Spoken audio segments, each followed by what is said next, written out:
I think that would be horrid. In the worst way. I will.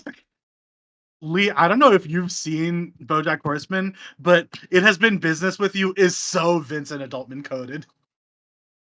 I have Yeah. not like- ever seen it in my life. That was really the signature joke of that, like, the Absolutely. OG3 before Frey It came has on. been business. It's been business. I don't even remember who I said that to. That was to I the have- fucking It was the ringleader of the pirate carnival. guy, yeah. Oh, the skeleton dude. Yeah, Yeah. back when Streak refused to believe in magic. Oh, Yeah. fuck, I forgot I didn't believe in magic.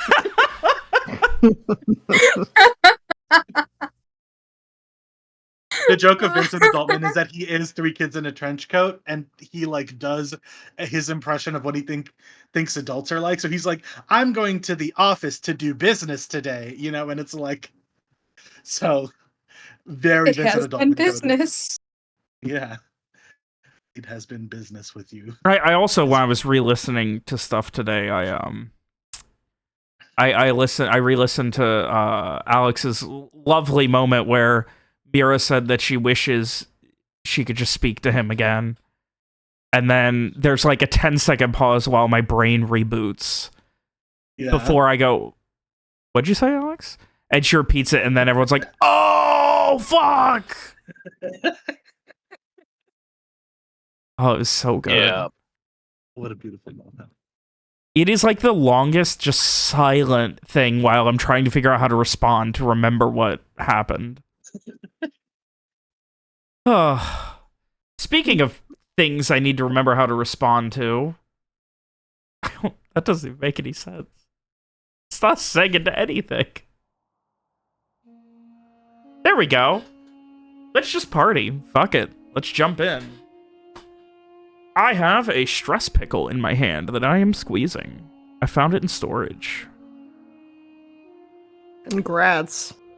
I have a stress pickle too. Oh my god, let's squeeze our stress pickles and just like, you know, it's like a Captain Planet thing. Is This is that what supposed we're to sound calling it dirty. now? I know.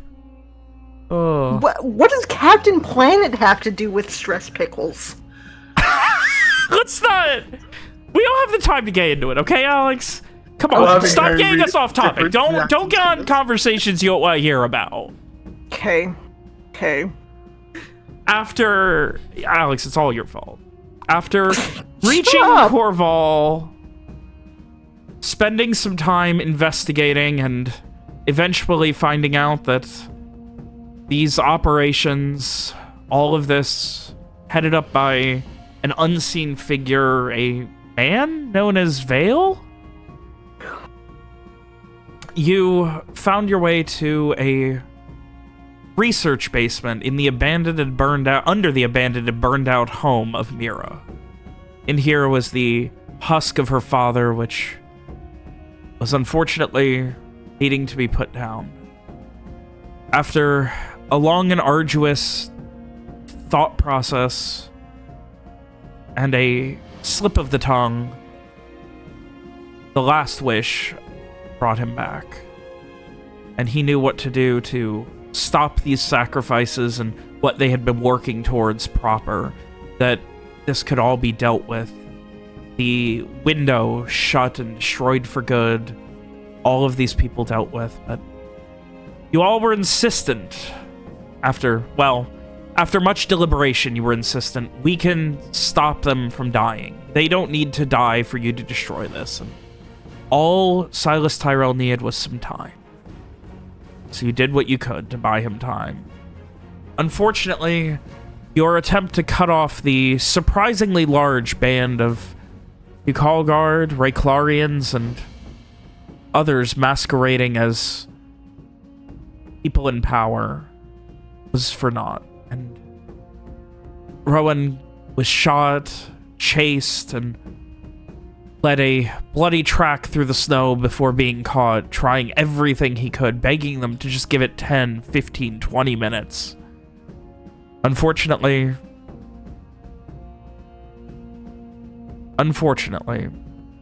they were not interested in listening.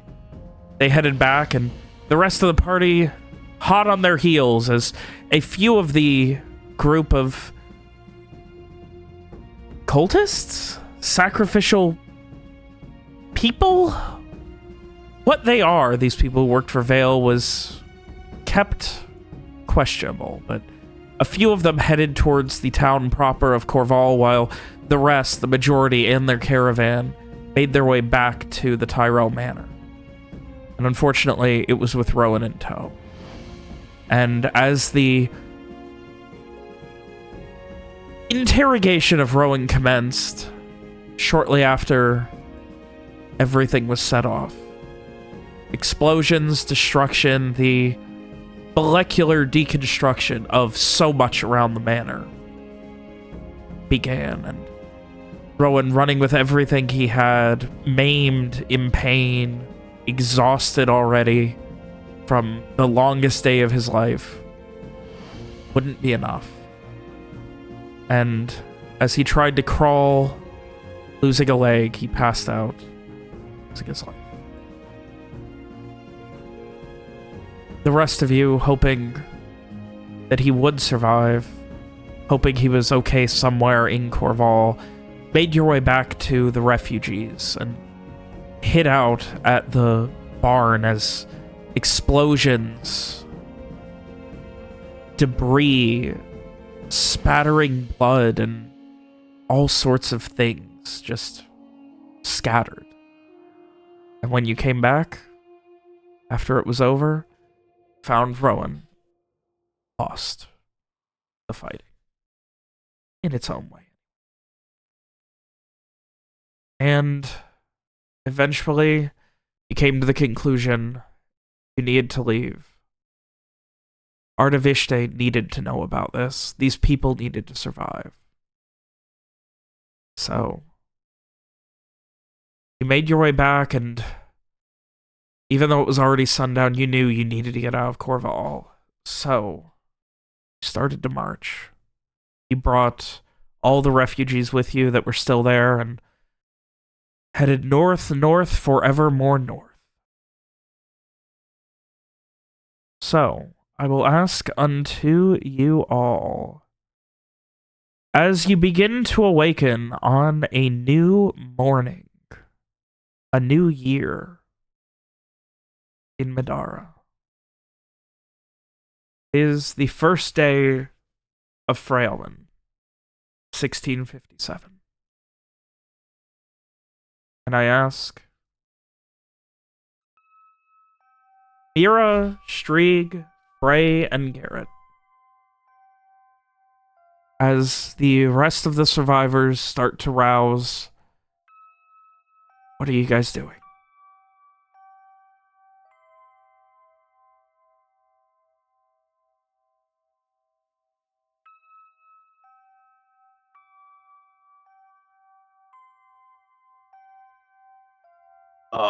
Garrett would not have slept much the night before.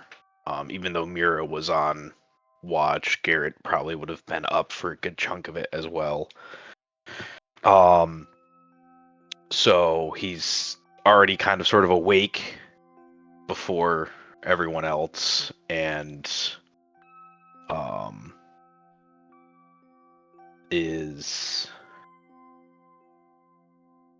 I don't have much in the way. But yeah, he's just kind of already up and awake, and kind of he would have gone back up the road a bit of the ways to see if there were any signs of pursuit or anything. Though it'd probably be hard with the massive amount of trails that we left behind with all these people following us through the snow. Yeah, and unfortunately, there was not a lot in the way of snow over the night either. So the trails are very much still there, but you can certainly check. I will just need a int survive.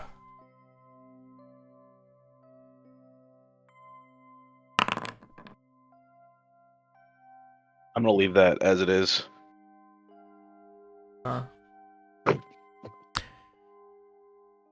the exhaustion of the longest day of your life, the exhaustion of barely getting enough sleep to really do anything, all of it set in, and after searching for a little while, the fact that no one attacked you, the fact that no one is trying to ambush you as you walk out here is good enough.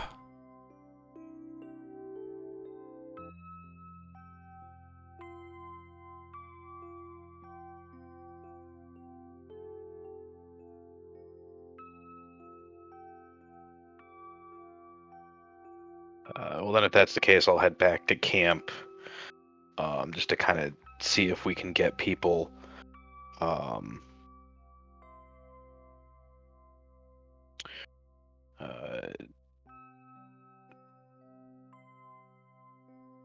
of sort of starting to get ready and get everything together to go. I know we probably don't have a lot to gather up anyways, as we kind of left quickly and they didn't have much to begin with.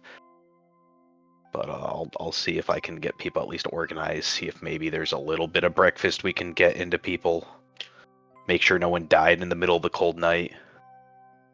No one has died, but again, you guys have enough rations for 5 people to make it back with no issues. So, like,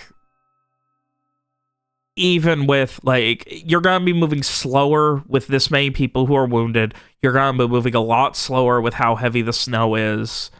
It is not going to be an easy trek back, and food is going to be scarce on top of it. About how many days is it going to be to get back? That is a good question. Maybe. Second?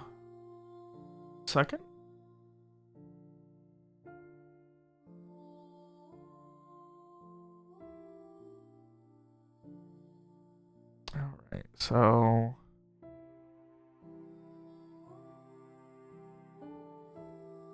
with the amount of people and the heavy snow, you're looking at about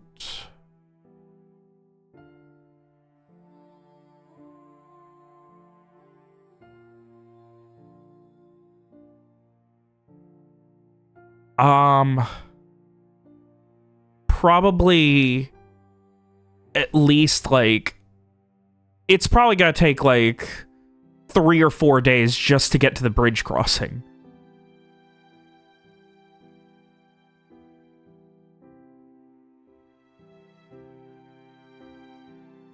Don't know what we're gonna do about that, fellas.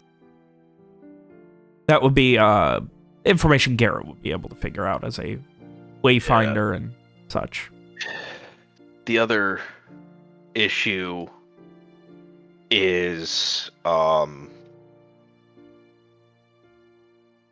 we just broke all these people out of what essentially was jail. Whether we all know they weren't legally jailed, but we just broke them all out of jail, and we're heading, back to Artaviste, where most of them were probably taken from. And the guards there, for all we know, all the guards are infiltrated with the exception of our friend. So, if the oh god, why can't I think of their name right now? The magical guards. Why can't I think of their names? Brights. Brights, thank you. If the Brights can be suborned and pulled into this, even if it's just one, there's a lot. How many of the guards are? It seems like so many of them are. Well, it's a good thing we've got a mansion we can keep hiding in. Well, but we have to get them all the way through into into Artaviste, and I don't know how we're going to keep our tracks covered for that long with this many people. they'll eventually send someone after us. Even if most of their force was blown up. I'm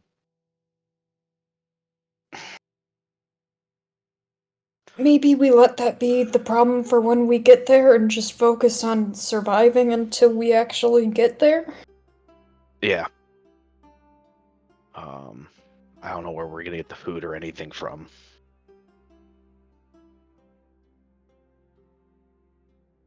Where was, like, that guard post that we stopped at? Was that, like, halfway, or...? That was, here at the, like, right before the bridge.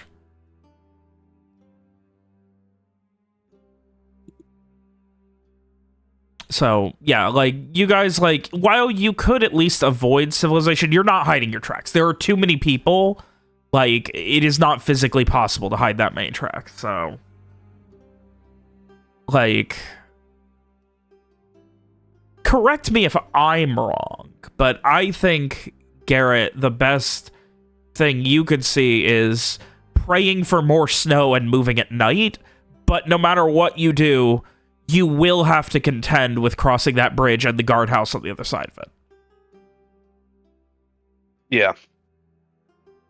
Like, no matter what happens, that is something you'll have to deal with.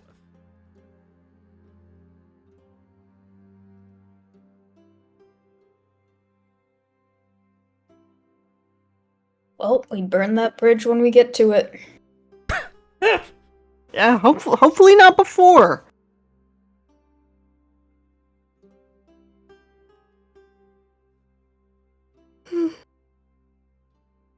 And as you guys are kind of like on your own discussing this, one of the survivors, like, you can hear them moving towards you. Like, I imagine you guys are having this conversation a little ways away of how incredibly, like, oh, don't real quick before I forget, don't forget to do your night's rest. Get your system strain stuff back, your spell slots, all that. Oh, How much HP do I get back from resting?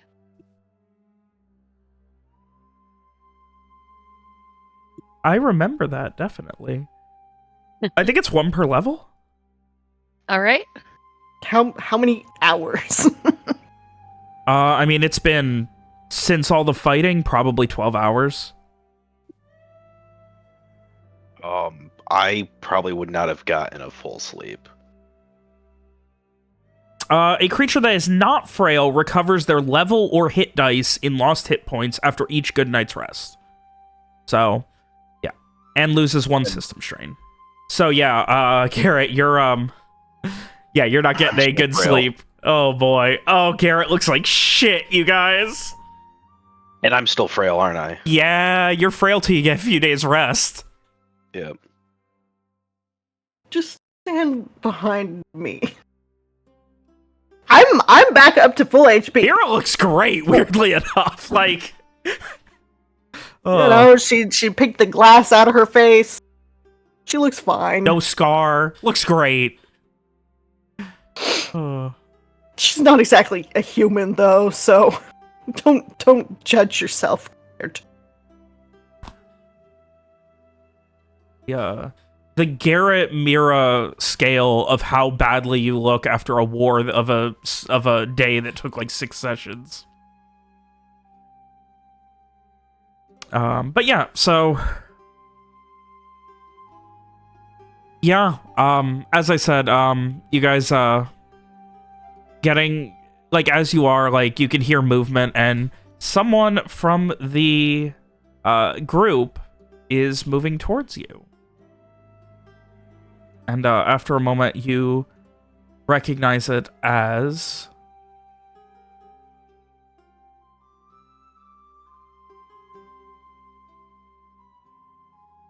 Izzy, who is the woman who was the chemist who was kind of helping out with trying to figure out things when before Silas was brought back proper.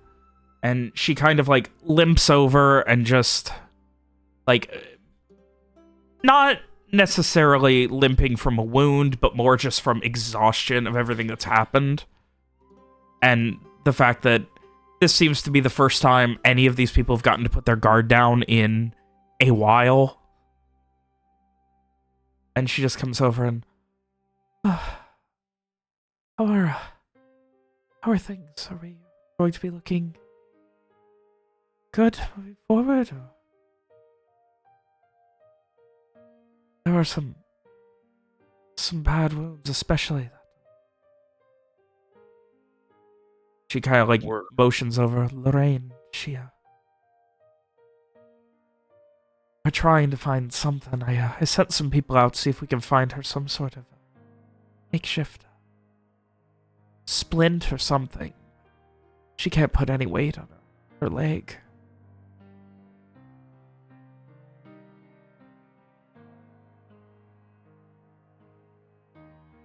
I'll see what I can do about finding a good branch to make some splints with, and we can spend some time treating some of the wounds that people had. They probably are going to be spending most of today recovering before they even realize we're gone. But we shouldn't stick around too long. They'll eventually come looking for us. She her eyes go a little wide, and she like looks to everyone else, and just kind of looks back to you. Are you sure you're okay? Go back.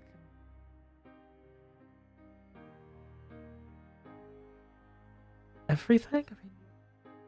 You're cutting out a bit. Oh shoot! I forgot to fix my switch my mic profile. There we go. I had to switch it from regular talk to voice acting. And she kind of like looks over and just, are you sure you're gonna be okay? You don't, after everything that happened, are you... And she just like puts an arm on your shoulder and like squeezes it. I don't mean to be rude. You look like you've been through war. I don't want to be putting you out. It's not my first war I've been through. We gotta push through it for now before we can take stock of anything else. We gotta get people so they can get on their feet and can move. We gotta make sure that we can find enough food and water to get everyone through and shelter. And we just gotta make that happen.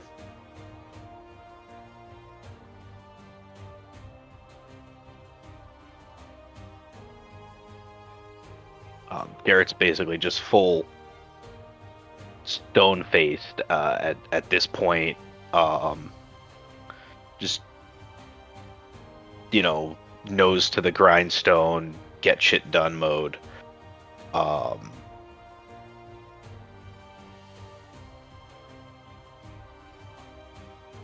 do we find food out here? Do we have anybody who can hunt, or?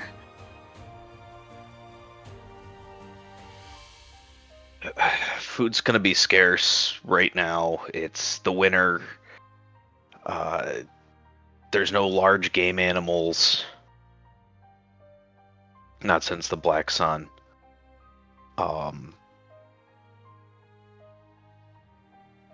Mostly we're gonna be looking for... If there's anything, I can probably shoot it. We're gonna need to set snares for some rabbits or something.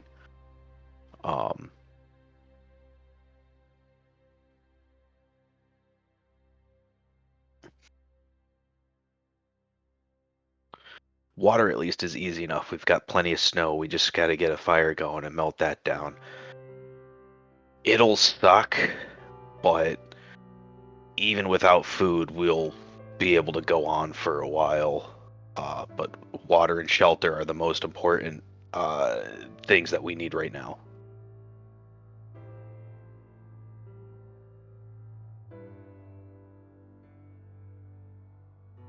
Well, I think I could get a fire going.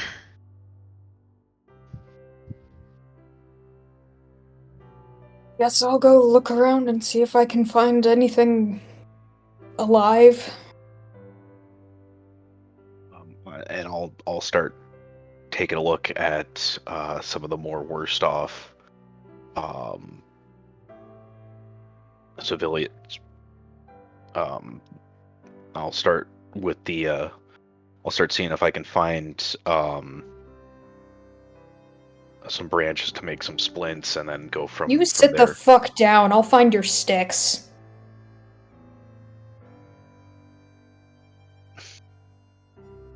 Focus on getting the food. It won't take much to find them. Okay, worst comes to worst, I can carry at least one person.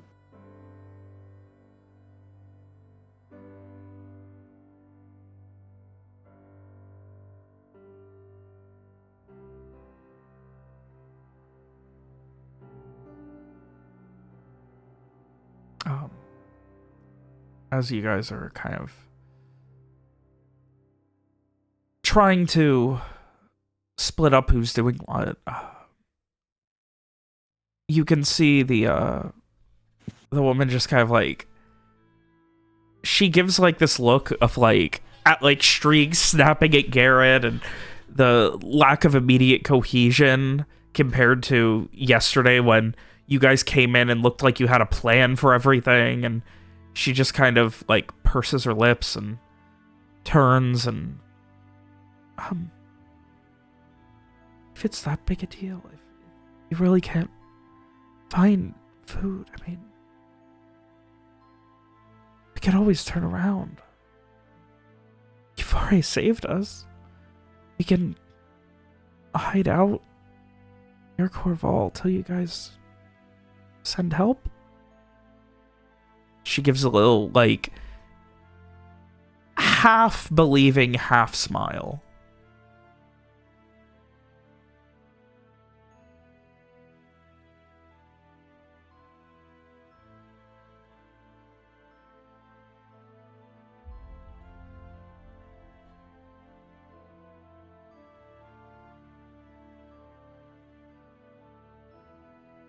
I guess Mirror kind of like grimaces and looks at the rest of the group like, I don't know about that. I don't know if that would Krieg be a is good also idea. like wincing.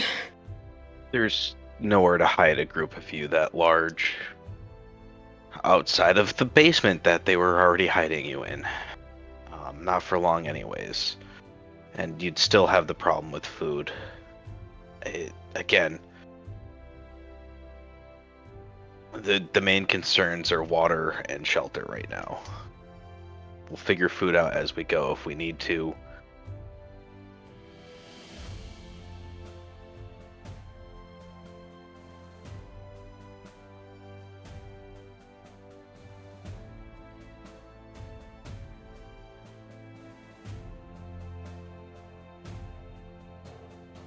I guess I walk off to try and start hunting.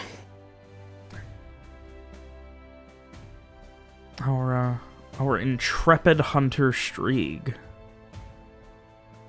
If you would like to give me a wisdom survive. Ooh, this is not gonna be good.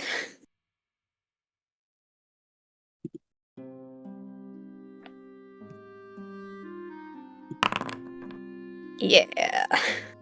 And as Strieg heads out, looking competent, but with no real training as a hunter, hopefully he finds something, leaving the rest of you to, Garrett, do what you can to command these people and figure out what's next, what's next?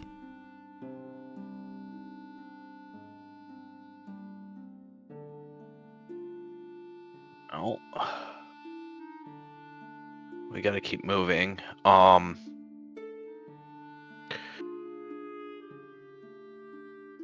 Question: what is Parada Estates up here? Is this like a noble gated community retreat type place, or is this just the name of another town?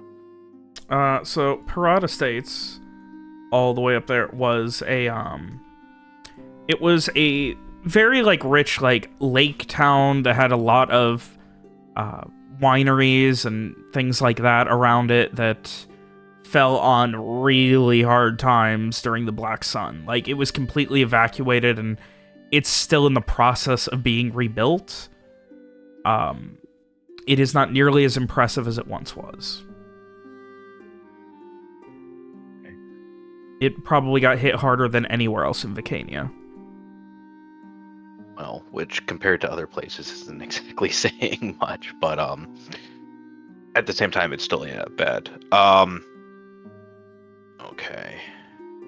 I would say, from what Garrett would know, like, it got hit as hard as, like, And yeah, Redwater or something. Like, it got it Okay. bad.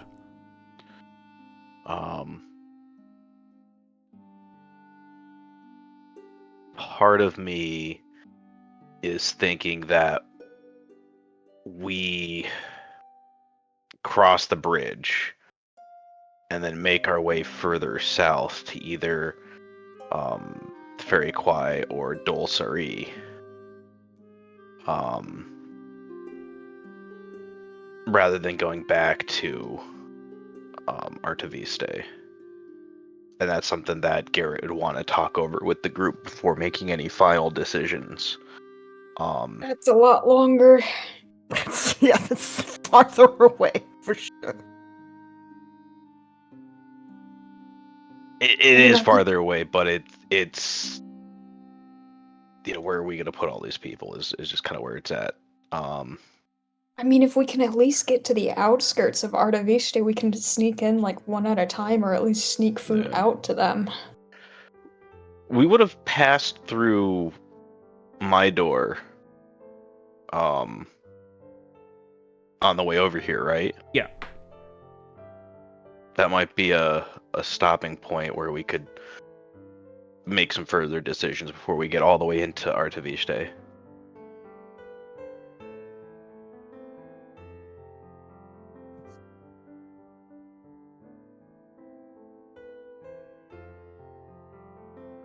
Sure.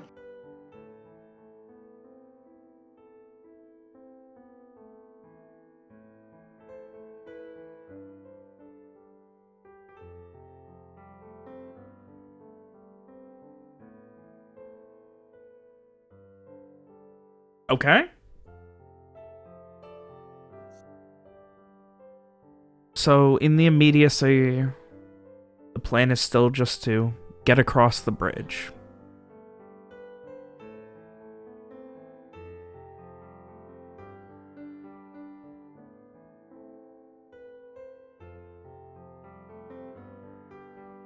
Alright, well, if no one else has anything, then we will continue. Yeah. I mean, I guess before we really get going for the day, Mira would like to find Roland for a minute. Roland has been quiet. He's had something of a limp. He's just kind of in really rough shape in general. But with a defiant streak, not unlike Streak's own, he has seemed unwilling to acknowledge any of his shortcomings right now. And instead has just been trying desperately to help people however he can, which unfortunately is precious little.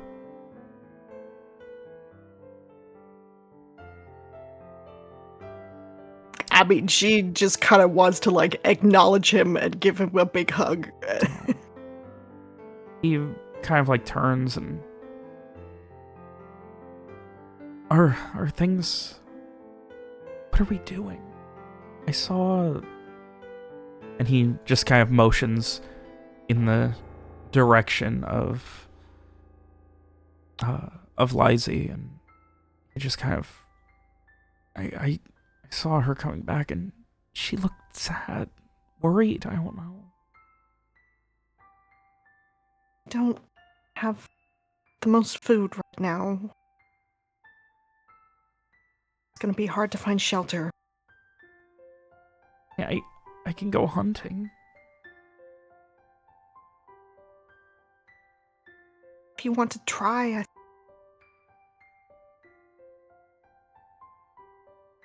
don't push yourself. You're cutting out, Alex. If you want to try, I think that would be alright. Just don't push yourself too hard. Yeah. Gives a nod and goes over and grabs a crossbow that was near a bag that it looks like he probably stole from one of the Ducal guards that was tied up. And hoists it over his back. And comes back over to you and just kind of squeezes your arm. I'll not coming back till I get something. Better come back. I hope you didn't think we all forgot about you. We were so worried. I was. I know, and that's why I couldn't leave them even when I got out. I know you wouldn't have left me.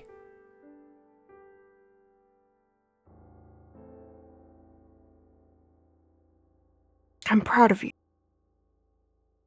Gives another half smile and kind of steels himself and squeezes your arm again and gives you a half-hearted hug before rushing off.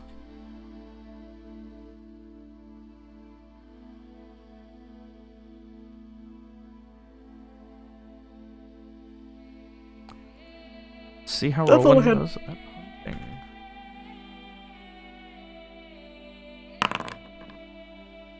God. That's too good. God. He was trained too well in Strieg's likeness. Okay, but hear me out. If they team up, that's an 8. Unfortunately, they're not. Roland doesn't know that Strieg left to go do it. I mean, I could have told him that Strieg was also doing that. That seems like something that might be pertinent to mention. Don't fucking get lost in the woods, city boys. Oh. A 1 and a from both. Like, literally, even the dice are the same. God. Well. They head out. You guys have some time for any more planning you need to do or anything else, or we will time skip ahead to whatever may be happening next. I like, that's the thing. I don't know what your guys' plans are besides right now. Hope to find food? Yeah. So, Yeah. So Frey would like to talk to go around like to the other survivors and any who seem to be like, in decent enough physical condition. He'd want to know if anybody can help with the hunting. He wants to know if anybody is familiar with the area, if they might know of like any farmhouses or places that could provide shelter in the area. Basically, if any of the NPCs in the group have any useful skills or knowledge for our survival. So, none of them are from the area, which is not incredibly surprising. Coerval is a small town. Mm-hmm. It seems like most of them were brought in from Artavishte or its outlying areas. None of them seem to be trained hunters. I would say out of all of them, if you wanted to describe some of them as able-bodied enough to hunt, Enrique, who he has kind of been the de facto leader, who has kind of like been helping them organize when you guys aren't around and things like that. He's in decent enough shape.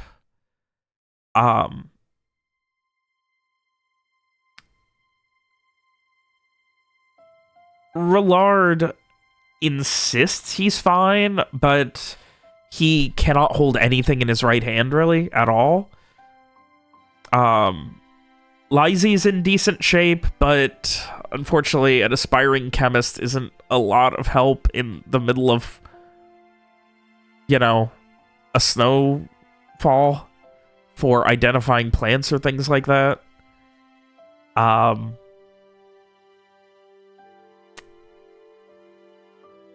yeah, like, there's not a lot in the way of people who, other than that, like, maybe Sweet Lou, the former baker, who,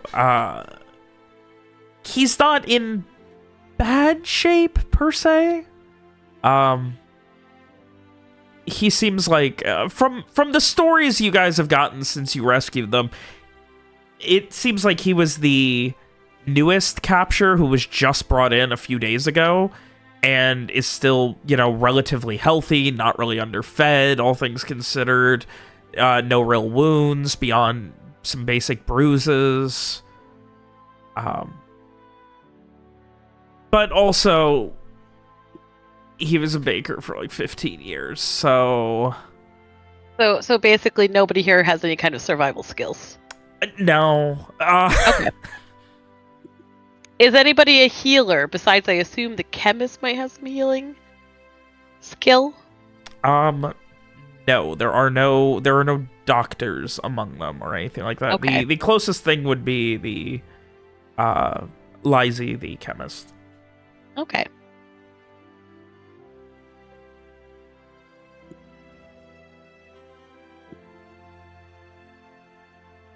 Okay. Yeah. So Frey would be an encouraging, but definitely come away with the impression that these people are not going to be able to help much.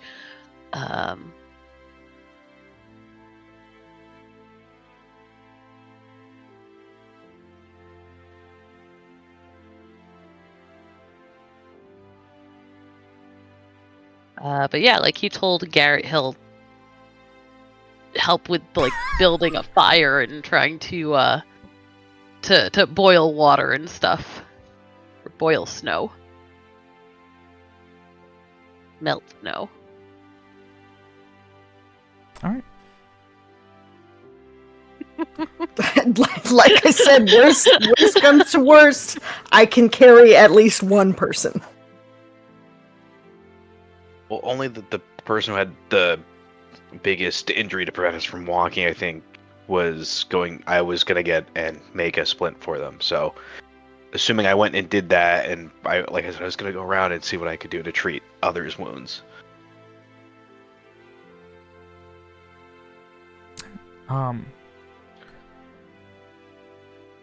Give me a int heal, Garrett. Let's see what you can identify.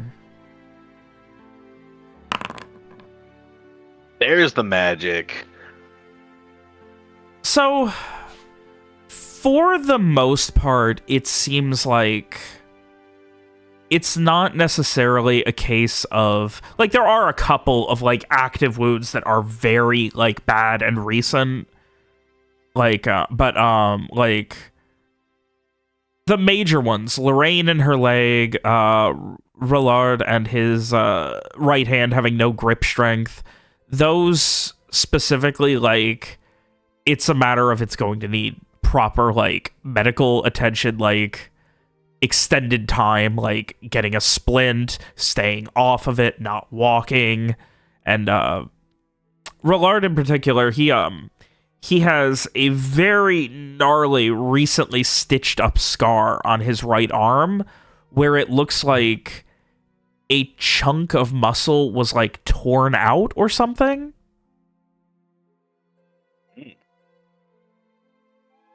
On like his forearm. But otherwise, there's not a lot in the way of things that need immediate treatment. Like, they were being kept for sacrifice, which meant letting them die of sepsis would have been bad, stuff like that. So they weren't like keeping them with open wounds or anything.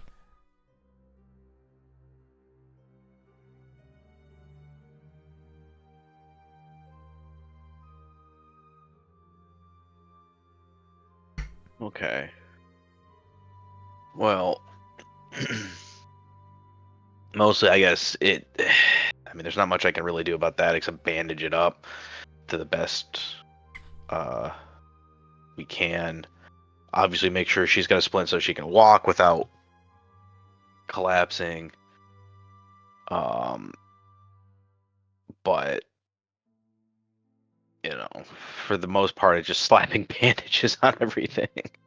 Yeah, it's just, fixing bandages, which were little more than torn clothing and whatever spare fabrics they had, and are getting replaced with little more than torn clothing and whatever spare fabrics you have. Yep. I mean, yeah, cleaning them up and getting them comfortable is about the best you can do right now.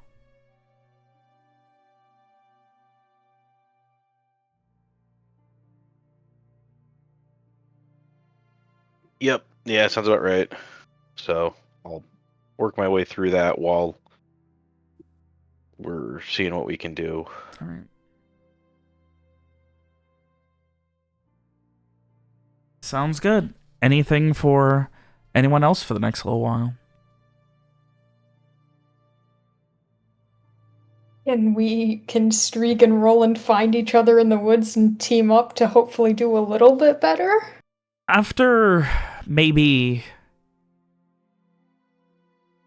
an hour of hunting, there are no tracks. It is barren out here. It is horrid, Streak. And finally, you hear something moving south of you, and you get close, get down, and wait, and nothing.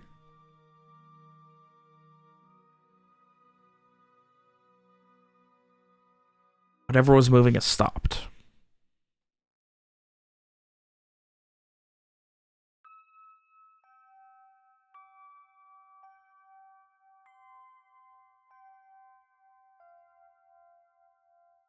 I keep waiting. Silence. And then a sound that you recognize as the knocking of a crossbow bolt.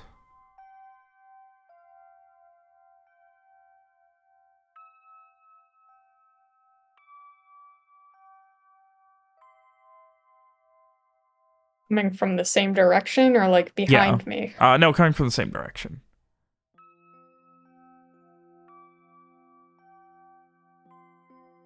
I mean, I'm gonna assume mine was already knocked, so I'm just gonna keep waiting. After about another 2 minutes, very slowly you hear just the crunching of snow, and you see low to the ground Roland, who is crawling through the snow with the crossbow in his hands, just slowly moving in your direction. Roland! After a I'm second, not a deer! he like perks up and like sits up, kind of like a meerkat. He looks around for a second. He like first looks around behind him, a little confused, then finally does a full 360 and notices you and, oh! I thought you were something else, sorry. And he like runs over towards you. Wait, so we've been waiting here for like 5 minutes just doing nothing? Well, I was watching you, and you were watching me, so that's not nothing. I wasn't watching anything. I just heard something. I was waiting for it to move again. Well, yeah, that's what I was doing too. Oh. So, don't tell anyone else, but I've never been hunting before. I haven't either, so... What are we supposed to do? Shoot animals, I guess? Okay, but I don't see any. Yeah, I haven't either. I feel like it should be easier. You know, the snow, they have nowhere to hide. Maybe they're, like, under the snow? So we should, like, dig our feet in, like our boots in the snow and just, like, shuffle our feet? No, that seems really loud. But wouldn't that chase them out? I don't know. Would it? I I've seen rabbits run, right? That's a thing. I guess. How about you try and be quiet and I'll shuffle and we'll see what happens. Worth a shot. And with all of the wisdom of two people who have never been hunting, Shrieg, you watch from varying portions from 10 feet away to 50 or 60 from the nearest cover as Roland continues to almost do like a stingray shuffle through the snow for about 15 minutes through an opening. Just kind of, occasionally there's a thicket of trees, you kind of duck into them, and he just kind of like moves his feet and shakes them without lifting them, trying to move the snow as much as he can, and then does some stomping through the snow. And after about 15-20 minutes of this, he finally like runs over to you, and I don't think it's working. No, I don't think it is either. I don't think there's anything out here. I haven't heard anything. Do we even see, like, birds in the trees or anything? Once in a while, you're seeing, like, a small bird, but nothing that would even be worth wasting a crossbow bolt on. Yeah.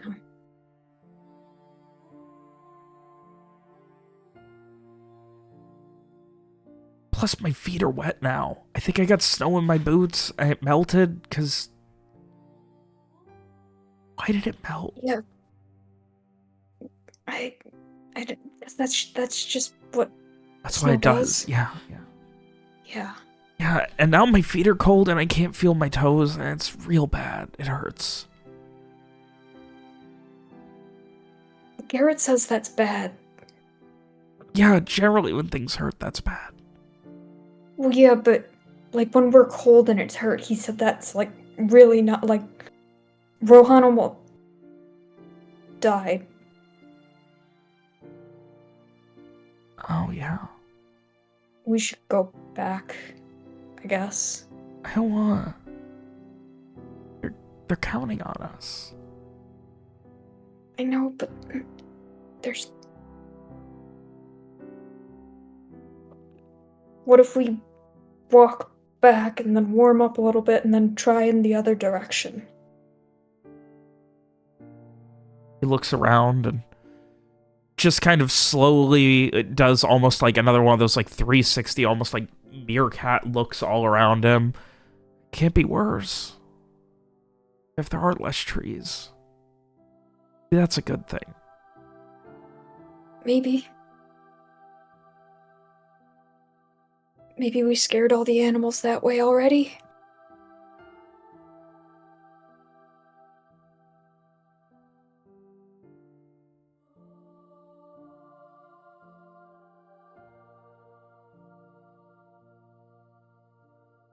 He thinks for a second and just kind of nods. I don't know where else they'd go.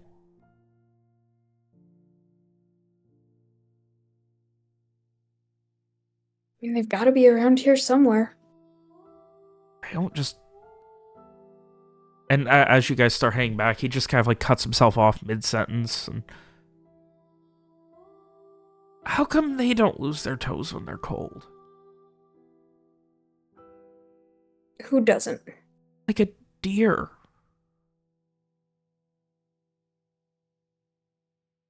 I don't know. I've never even seen a deer. I mean, I've never seen one, but... Well... I've seen one been brought in. But like, how come they don't lose their toes when it's cold? Why do we? I mean, they've got those, like, hooves or whatever. They must be really warm.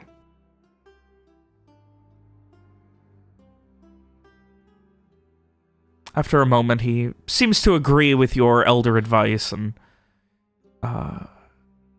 with quiet contemplation, makes his way back with you.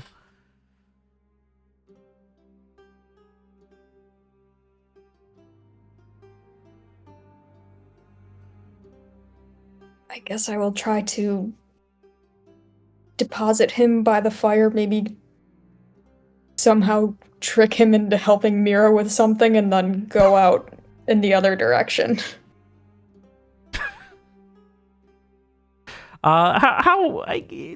So he gets back. Mira, you would see them both arriving. No food or anything, unfortunately. It happens. And as they're kind of making their way to the fire, Roland like motions to you. Mm-hmm. And then once you get over there, he just, you're smart, right? I've read books. He's real smart. Uncertain Definitely about smarter that than us. counting as smart anymore after that- everything that has happened to her in her life. That's real smart. That's real smart. He like looks to Streak for agreement. Strig is like nodding, like, yeah, she was trying to teach me how to read, but it wasn't really working. Oh, teaching someone to read, that's real smart. I know, it's real smart. Yeah, she's real smart. Yeah, you're real smart. Why don't deer lose their toes when it's cold?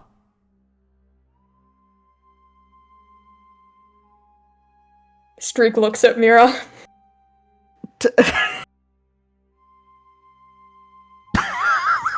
What?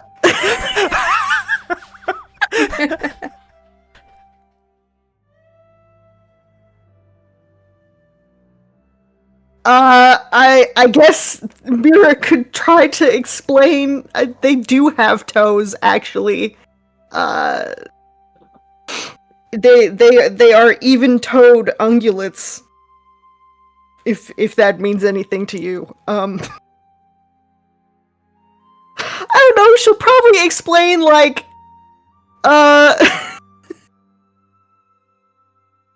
like try to explain something about like hoofed animal anatomy. You know, they got these skinny legs, but they're something the veins bringing the warm blood are really close to the veins bringing back the cold blood, so the warm blood warms up the cold blood. I could be making this up, and I'm thinking. I could be making this up, and I'm thinking of like birds or something. I mean, I know that's how it goes in ducks. Wait, Lee, ducks aren't bugs. Yeah, what is this? Do Listen, you I have was duck knowledge? wildlife. Yeah, I was wildlife biology before I just went to bugs. Heresy. Anyway, so Google says that that thing about the arteries and the veins. okay, but what would Mira know? Well, I mean, presumably that sort of thing would be in. Well, maybe not. Maybe they wouldn't know about the differences between arteries and veins in Renaissance-y times. Yeah. Like Renaissance people were all about blood. I feel like that might be one of the few things they know. a lot about. Anyway, it is neither here nor there, Alex. They Because basically walk on their toenails. So, I mean, do your fingernails get cold? It's like that. Pretty good answer. so you're saying if we walked on our toenails, we wouldn't need shoes?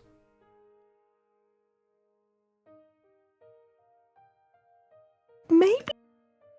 I mean, I don't think it would work that way for humans, because we don't have like little toenail shoes like deer do. So But if we got little toenail this Can we make shoes out of deer feet? I don't know if that would work for us like it works for deer either. At this point, he has sat down near the fire, and Roland is like beginning to remove his boots, and you can see that his socks are completely soaked from melted snow. and his feet are like blue. I get that some bitch some dry socks. Does Mira have extra socks? Yes. Okay. You can have mine. I don't have real feet. Don't one of us have a pair of socks that never get wet? Wasn't that like a magical item we got back in like, what was the fucking place where before we met Molly? No. No. It might You have been remember when offered the- to you. We'd already met Molly at that point, but that was Rikiri Town? I think we got a thing there, didn't we? Okay. I mean, fine. I mean, listen, you can put a bullet to my head. I mean, a gun to my head, and I couldn't confirm for you. That's why you got your inventories. I'm afraid magical socks are not listed in my inventory. no, that would have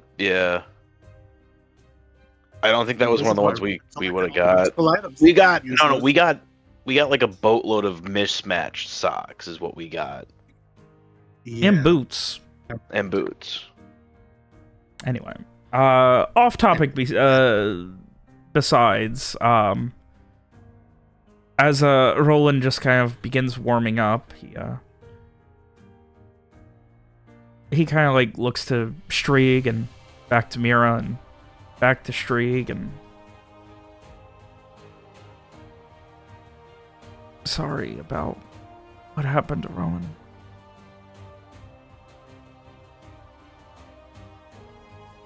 Me too.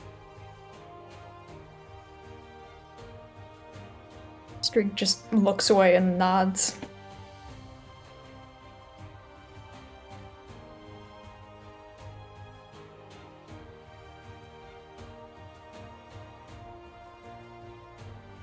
And Roland just kind of like gets his knees up sitting by the fire and just puts his elbows on them and rests his head there and stares forward.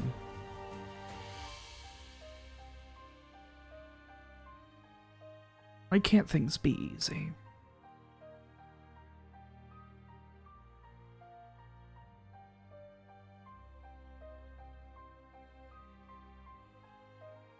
That's a good question. That was not in character.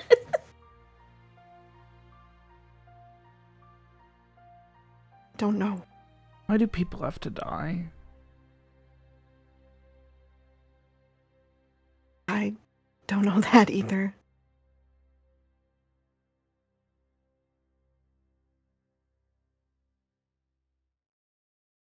If we don't find any food, what are we gonna do?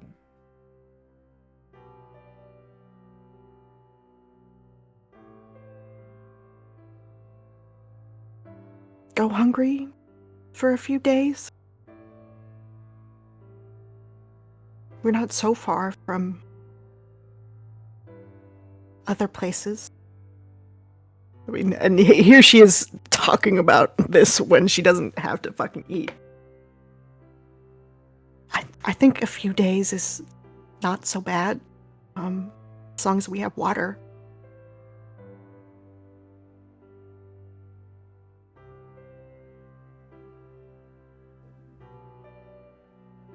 At this point, Roland just kind of gets up and gets over to Mira and just puts his head on your shoulder and just...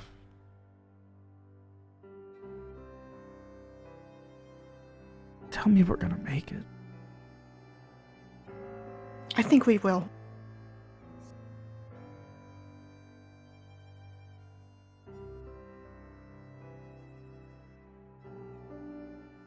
Thank you, We will. Mira.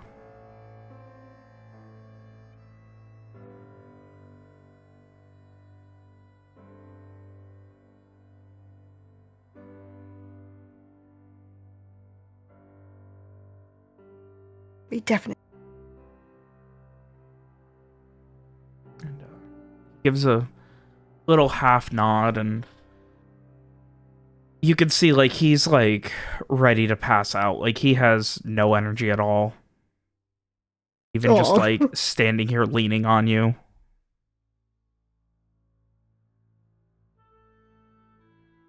After a moment, he just kind of turns back to Streak. We gotta go. Gotta find something, right? I got it. I think Mira could use your help here, right, Mira? Yeah, I mean, we need to do something to help to cheer people up. Maybe we could, tell some stories or something. Just keep everyone's minds off of everything.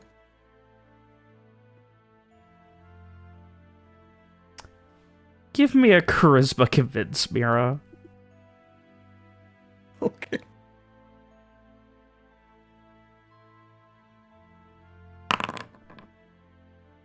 Oh, Wow. I love rolling natural double one. Ah! There's a quiet moment, and he gives you the smile and then a big hug and just kind of whispers in your ear. Yeah, be okay. You said it. Thank you for caring about me. I never really did before, but it's my turn to help. Gives you another squeeze and hoists the crossbow back over his back and gets a few steps to catch up with Shriek.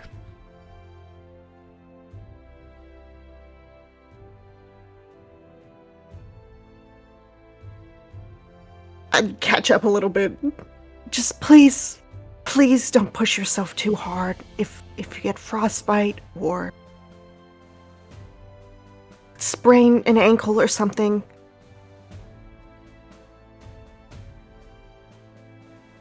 that would be terrible. Yeah, but I'll make it back and be here to make sure I'm okay. Just please be careful.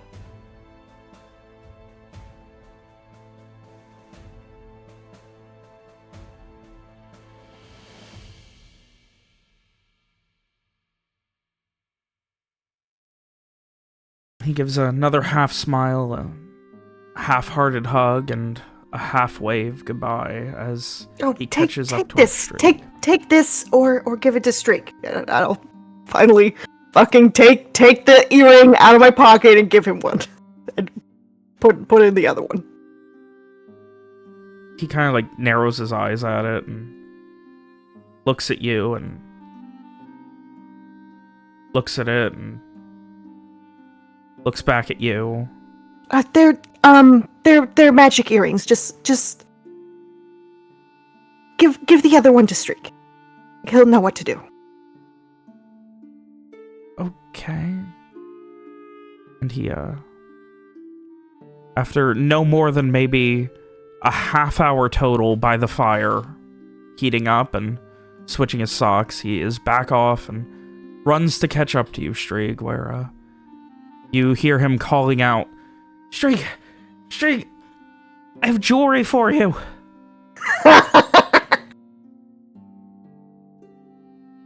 Why? I don't know, I think Mira just likes you. And he hands it to you. I'm sorry. I said it was magic. Rick looks very confused for a second until the earring is placed in his hand, and then he just looks at it and... She said you'd know.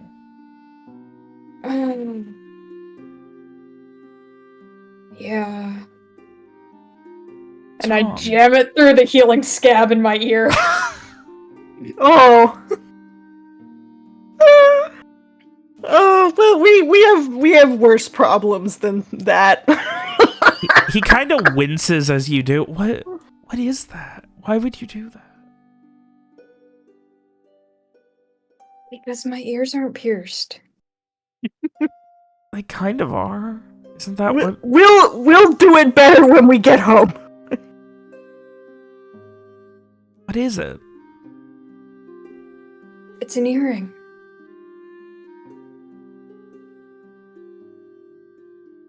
After a moment, Roland just kind of nods and does not continue to pursue the line of questioning, but begins to head off. I said they were magic. Yeah, he didn't really process what that could actually mean. You think either of us really understand this thing? You're not gonna tell him what it does? I barely now understand what it does. He now definitely thinks Mira's in love with you. You understand that? No, I don't understand that. I have an int of 6.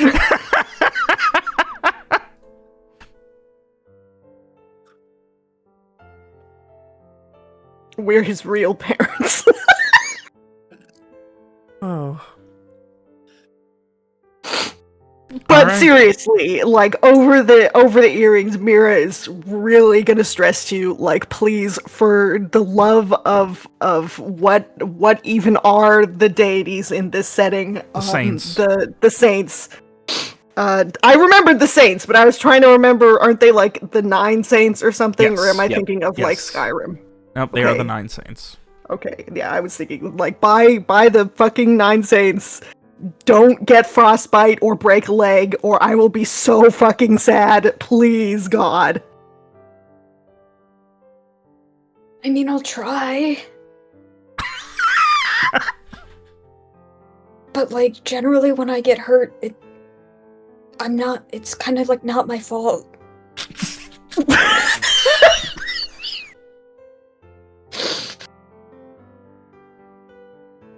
God. Like, I'm picturing like the when someone is texting you and there's the like 3 dots, and it just you get the 3 dots for like 5 minutes, and then finally you just get like a bunch of question marks. Like,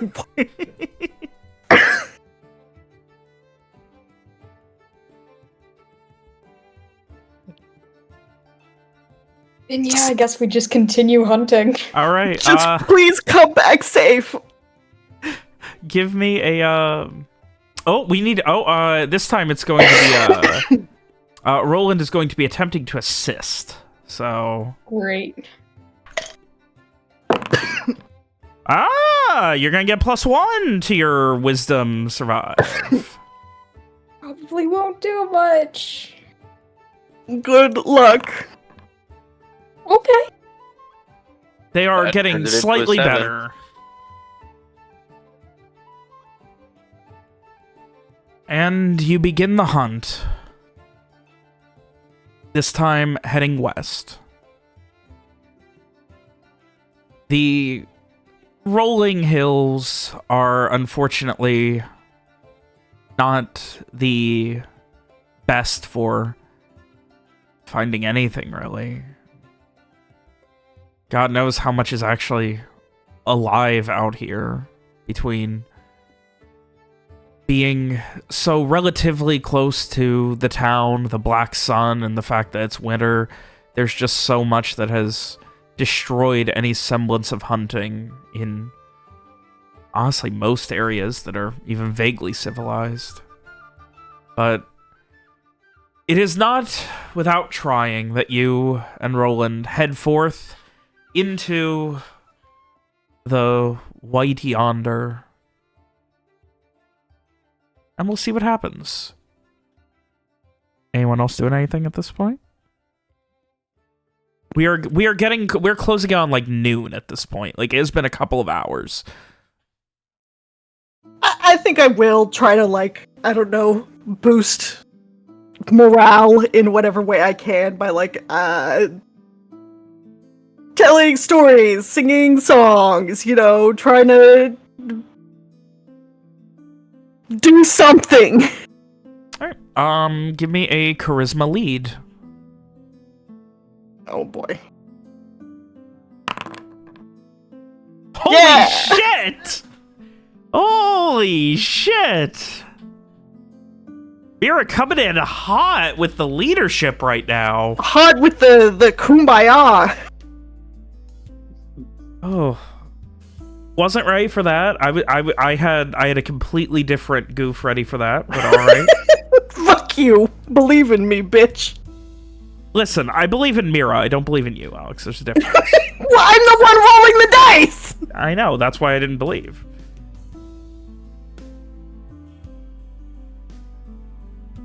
So, over the next hour or two, as you guys hope that Strieg and Roland find food, Frey, you watch as Mira, I guess Frey and Garrett both, like, seeing a new side of Mira that you don't often see, of her lifting up a large group with this sense of, like, it's almost like,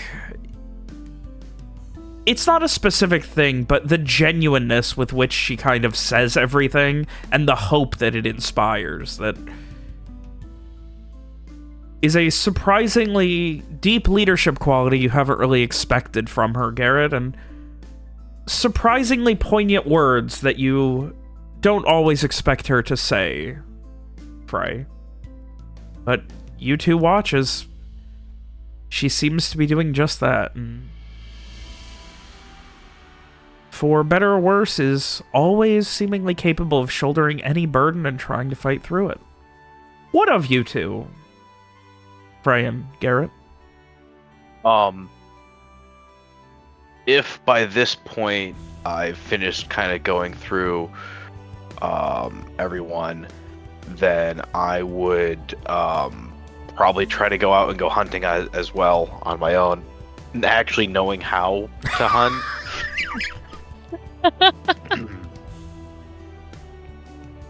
That's fair. That's fair. All right.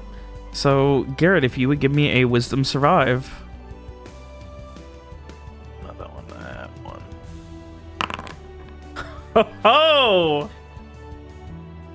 The Hunter Man heading back in the direction that, knowing that from what you've seen, you're probably better off going in a different direction than that of the untrained duo, you head back in more of a northeastern fashion, hoping that with that you'll see something that they've missed, and you can see through their obvious tracks that while they didn't get far, they were thorough, and there's a weird circle near a thicket of trees where it looks like they were stomping and roughing up the snow or something. You can't really tell. It's weird. There's just like a bunch of snow knocked around and kicked around and stomped up, and you can almost see like the ground below it. Mhm. But beyond that, you continue for probably another 20 minutes, pretty much in a straight line, trying to get as far away from anything resembling civilization as you can, and eventually you hear something.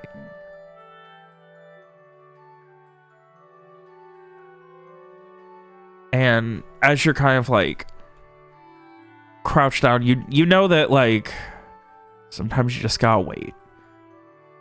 You get low to the ground near a bush. There's not a lot in the way of cover. Knock your arrow and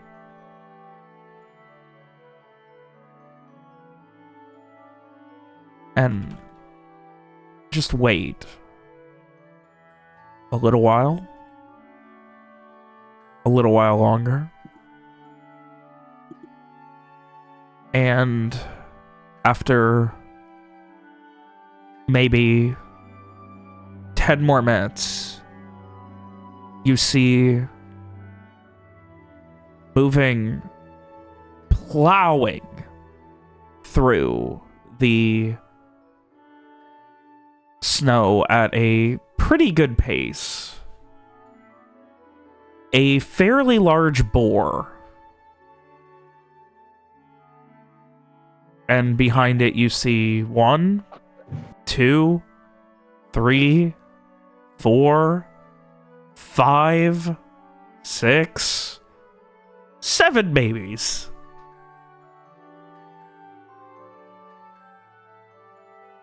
It does not seem to notice you, and after maybe 2 minutes, it just kind of like stops and begins kind of like sniffing into the snow.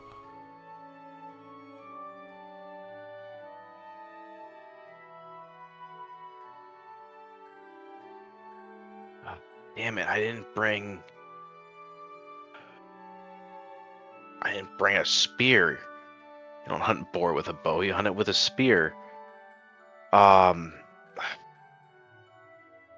might be able to get a pigling with it, but You can certainly try and hope to get a perfect shot with a bow. well, I do have the option to do an execution. That's what I mean, yeah. You do have one shot if you'd like to take it. I am going to absolutely go for the execution shot on the larger boar. That'll be worth more to the people to have the more boar.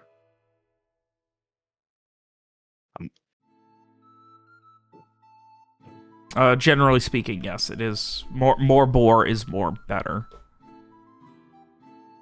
Yeah, exactly. All right, so it is pretty far away. So, Got 120 range normal. I think it's 120. all right, I'm going to need a dex shoot.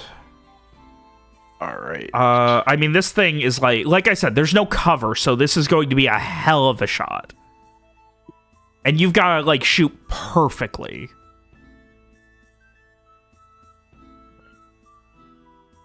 Dex shoot. Do I get my bonus from the shoots? Oh, I know it already do it. Never mind. I'm dumb. Yep. Yep. You focus. You wait until the perfect time. Your arrow is knocked. You loose it, and it hits about 3 feet right of it. And the boar immediately just, like, looks up, looks around, sees you, and darts. Yeah.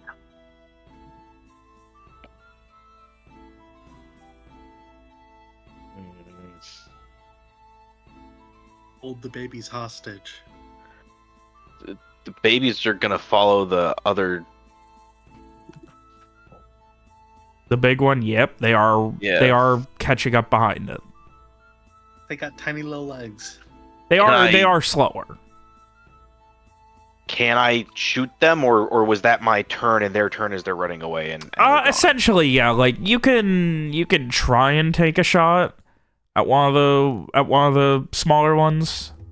Yeah. If they're gonna run away and be gone, I will absolutely take a shot on one of the smaller ones. All right. I'm going to say Suckling pig?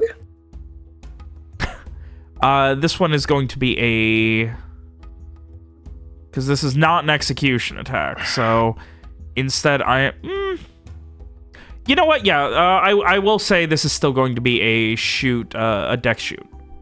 Okay. Because you are trying to. Unfortunately, 9 is not going to get it done. Ow! It I is can't reroll far either of away. those. Because they're technically attack rolls, I can't re-roll either of those. This is for your masterful expertise. Yeah. Any non-combat skill check. I would say these are non-combat in this sense. Oh. Yeah. Well yeah, then. like hunting, I would say it's adjacent, but in this context, I would allow a reroll. Okay. Yeah. Then I mean, I guess I'll take the re-roll. I mean, if you wanted the reroll on the big one, that is fine. You didn't know. All right. I'll take it on the big one. Okay. It doesn't matter. Yeah, unfortunate, but All right. So we'll just play through as and I miss bow shots. yeah, unfortunately, by the time you are able to kind of knock an arrow again and get ready to take that shot, they are gone running.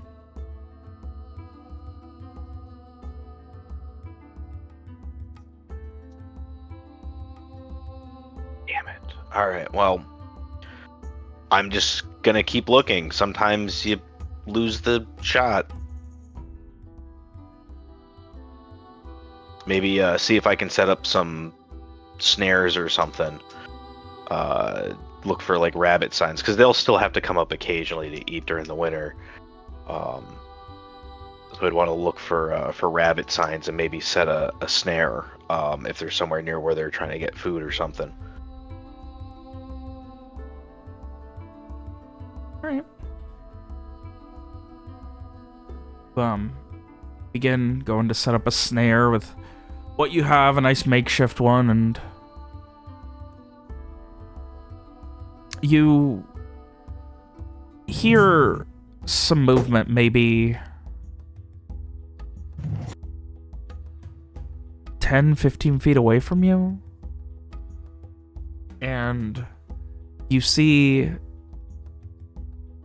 something like coming out of the snow.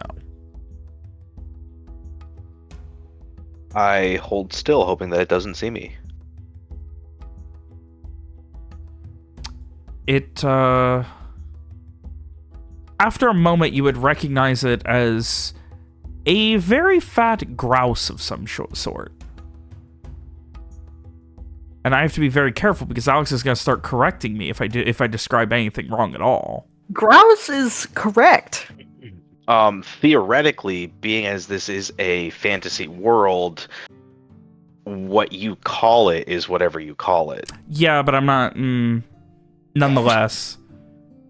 I mean, if I have a shot on it, I will try to take a shot without freaking it out. Give me a dex sneak. See if you're able to quietly knock an arrow without it noticing.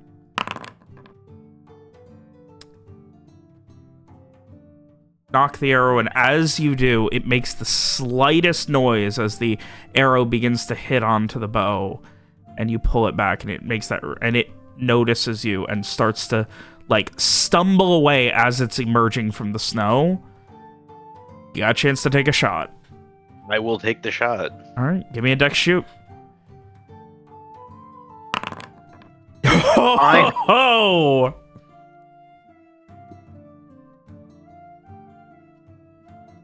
And as it starts to turn, you focus, and you are not losing this one too, and you wait until it's perfectly in your sights, that you have it perfectly aimed, and a perfect through and through shot.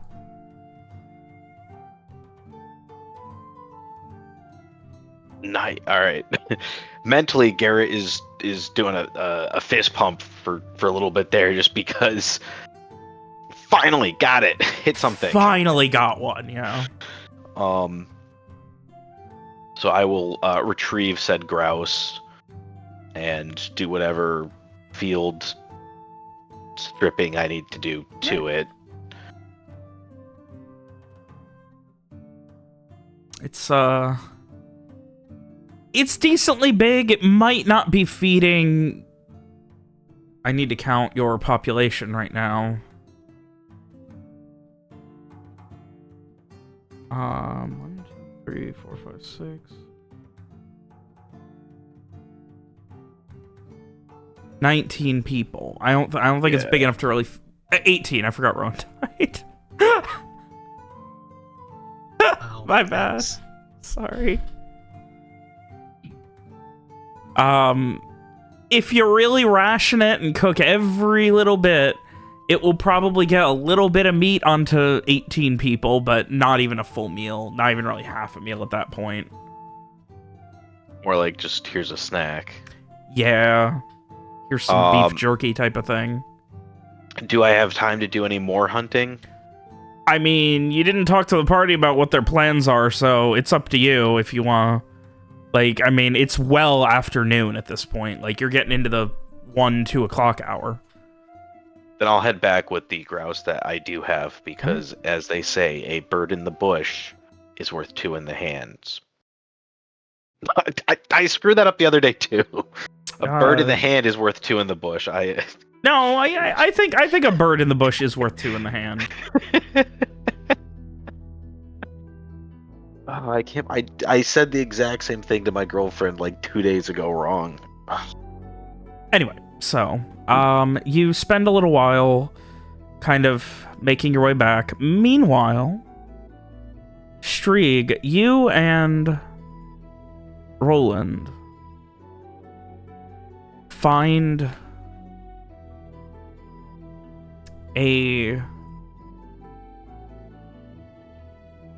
as you're kind of like coming down onto like, it's a pretty steep decline, like probably 25-30 degrees. Roland's almost like sliding down it, kind of trying to like keep himself even, but obviously not being as peak physical health as you, is having more trouble, so he's like almost like, you know, one knee sliding while the other leg's on it and just kind of catching himself. Until the snow gives way and there is just a thump and you kind of like fall and the snow catches you. You guys aren't in any pain. You're not hurt or anything. But it looks like you are in front of what was a heavily snow-covered cave. Please don't get killed by a bear. I mean, we can check it out a little bit. Just a little bit. I'm wondering how much longer Strieg has the earring in before he starts getting sick of being judged for his ideas. Okay, but don't get killed by a bear, please. I'll try. So you spend a little while like examining, and Roland kind of like pulls at your shoulder and just, are you sure we're good in here? What if there's like, what lives in caves?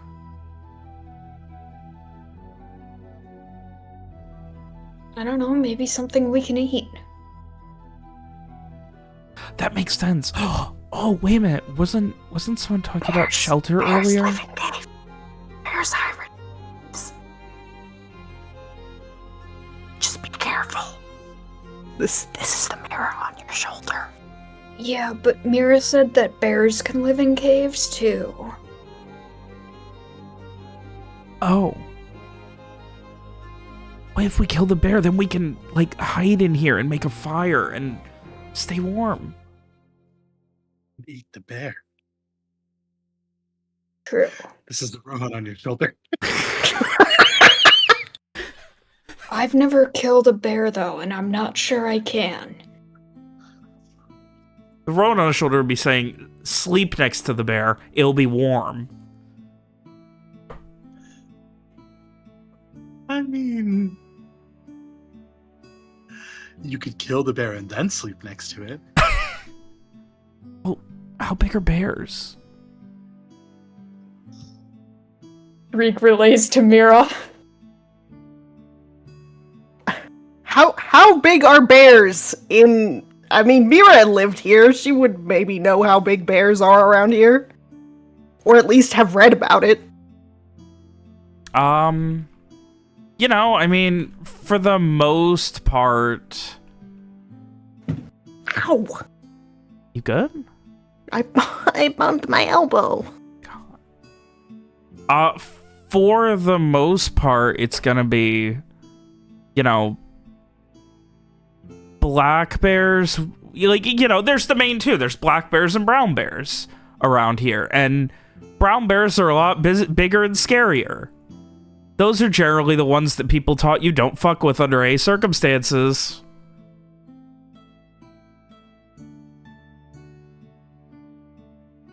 If it's a black...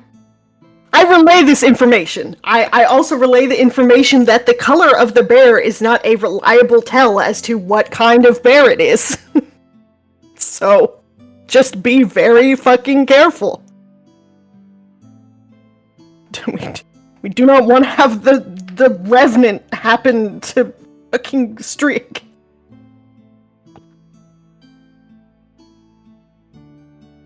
I don't know, I think bears are pretty big. We can take it, right?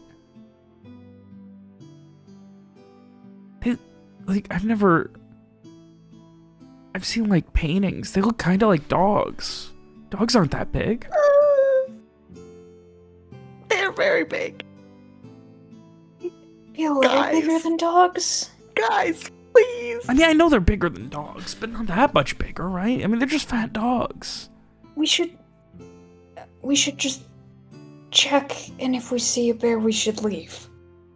Or we could shoot it. I'm just gonna stick my head in.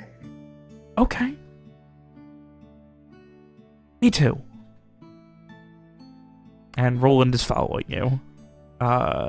Give me... I assume you're trying to be sneaky about this.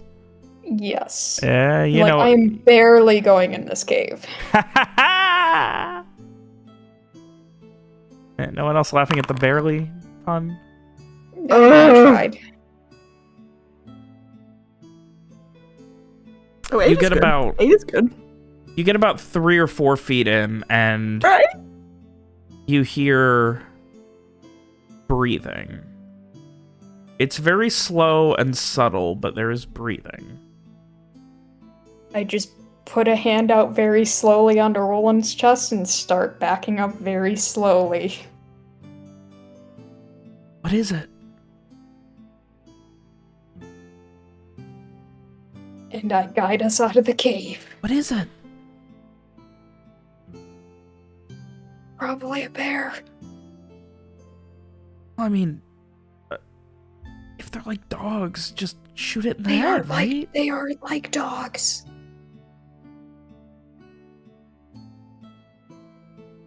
I'm sure you can get a good shot. We're good shots. We need to eat.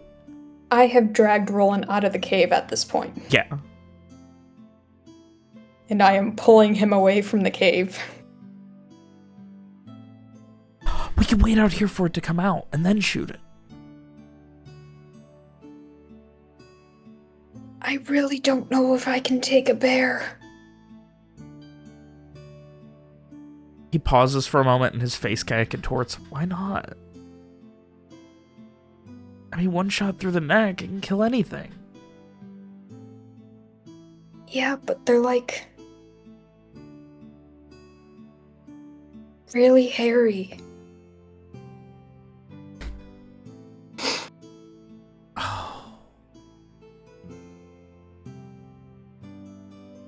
It's like when people wear cloaks and it's harder to see where the neck is. That makes sense. Yes. Yes. That So, I makes could sense. definitely hit it, but I might just make it mad, and that would probably be worse.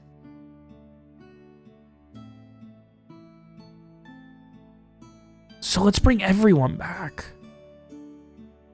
Maybe then we can get it. I was thinking about that actually. Like, if you bring me, I could like wrestle it. We should ask Mira. Oh, wait. I ask Mira. I mean, I could come and help. How far away are they? They've been traveling for...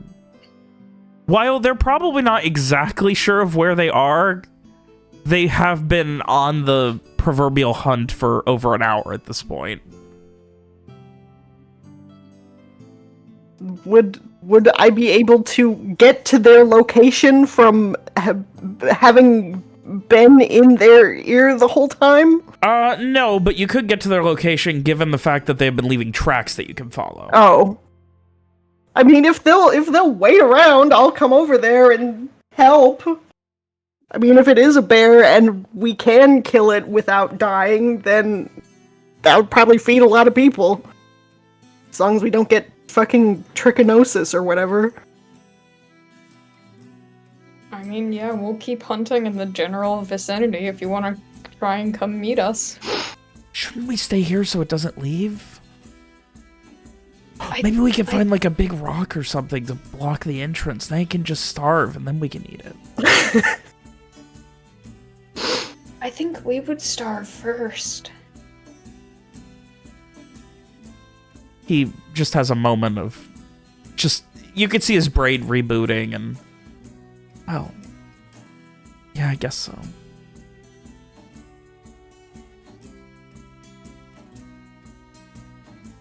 I will make my way over.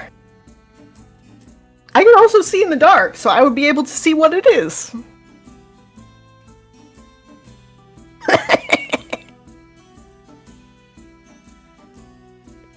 All right. So you spend the next little while waiting up. At this point, Frey, you are I would tell alone people where I am Yeah, going. yeah, And and not then- just disappear into nowhere land.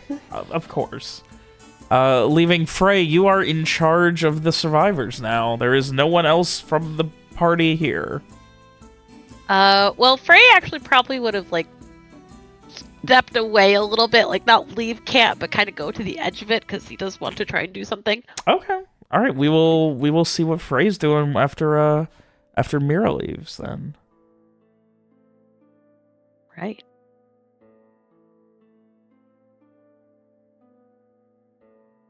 So, Mira heads off after letting you know that they've got. Actually, what specifically is Mira going to be telling Frey about this? Well, they might have found a bear. So I want to go help to make sure they don't get hurt. And I mean, it would feed a lot of people if we could get it. So Going to try and kill a bear? Is that? I mean, is that I think so. something you can do? I mean, we killed a blood creature.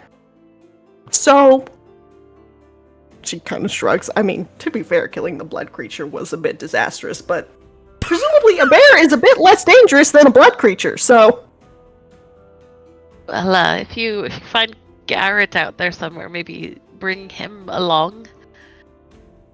Definitely. I will, I'll wait here. Yes, stay safe. Good luck with the bear. Thank you.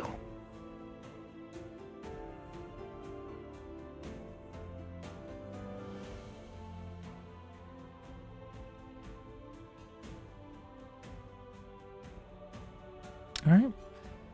And Frey, as you are at the edge of camp, what do you need to do?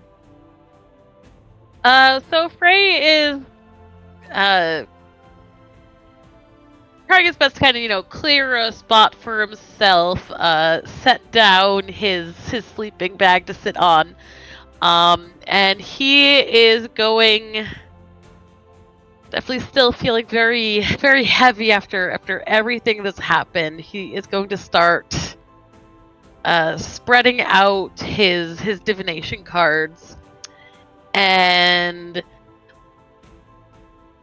he is going to close his eyes and open himself, and he is going to use the spiritual catalyst in the hopes of maybe finding Rohan. Uh-oh. Oh, boy.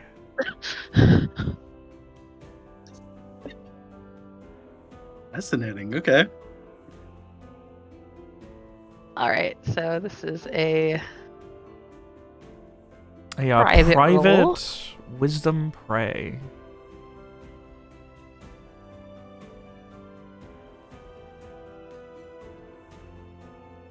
I should have put that point to pray.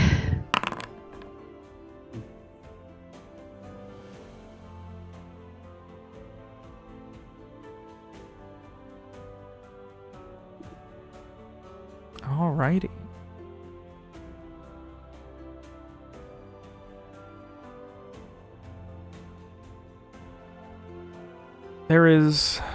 You focus, you lay out your cards, and after over an hour of careful preparation and focus and prayer and just that need to open yourself up to it and hear things as they are, you feel something. And There is a quiet moment, and then you feel this wispy hand on your shoulder.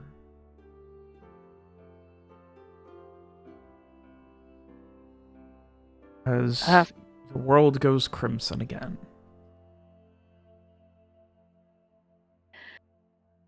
Frey opens his eyes and looks back to see who is there.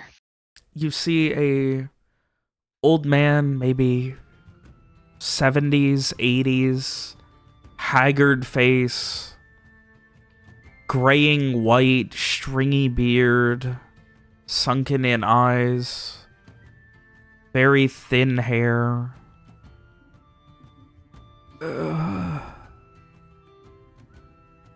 Hello. What is this? What am I? You are a memory. You are a soul, I suppose.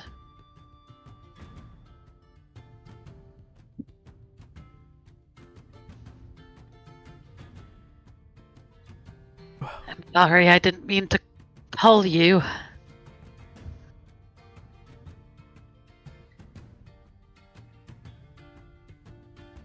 Well, here I am, and here we stand. What were you looking for, young man? I was looking for a friend who I lost all too recently. Oh. Perhaps I can be a friend. Aye, perhaps you could be. What is your name? I'm... And he pauses, and there's a long, drawn-out moment before he just... I don't remember.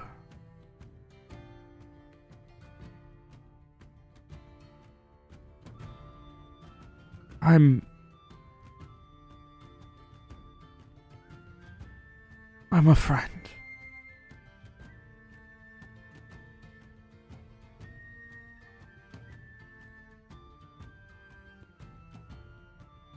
Well,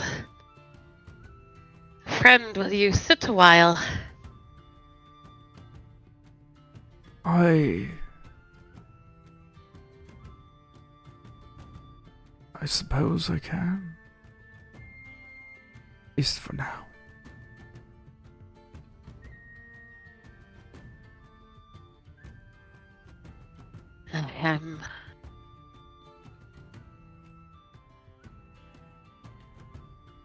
I'm sorry you don't remember your name.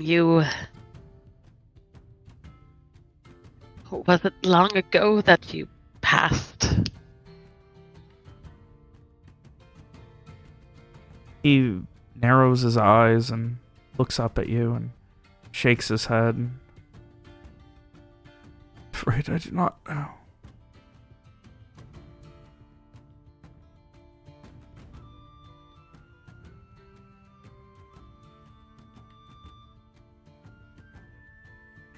Are there others out there? Others like you?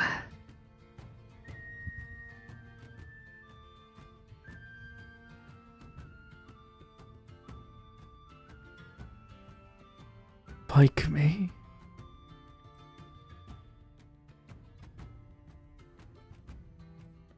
You pass other spirits out there, other souls. If I'm the only man who has died, then we are in for a world of interest, are we not? I was only wondering if you might be able to help me find the one I was looking for.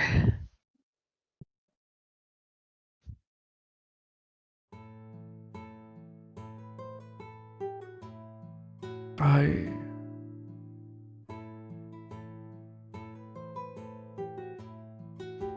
have my own wants. I can help. I could, of course, help you. What is it that I can help you with in exchange? He holds a hand out to shake yours. I want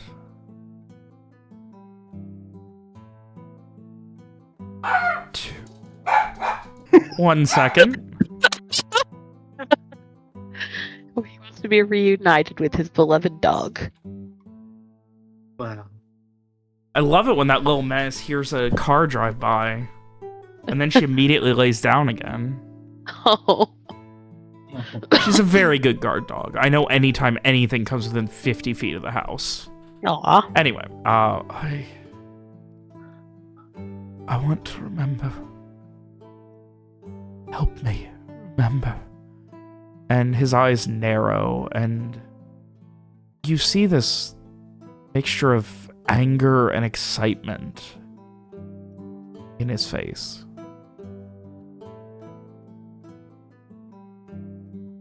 Help me remember the feeling of the life leaving something's body as you hold it. Sorry, what did he say? Help me remember the feeling of the life leaving someone's body as you hold it in your arms. Ah.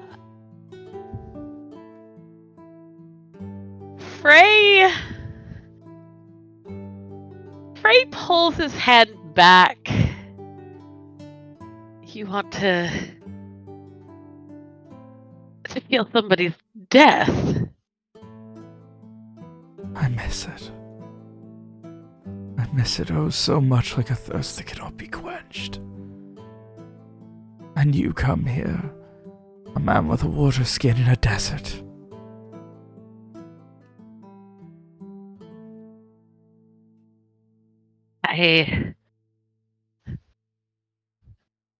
No, that's not something I can help you with. He looks north towards the camp. I think it is.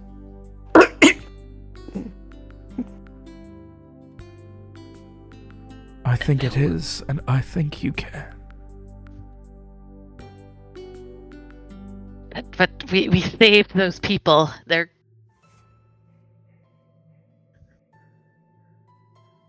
I'm sure you'll find someone not worth saving. I just want to feel it again, that moment. See it in their eyes. And they realize that there's no one saving them. That this is it. That is the moment they pass on. That is the moment no praying to saints. No gods. No man are going to save them.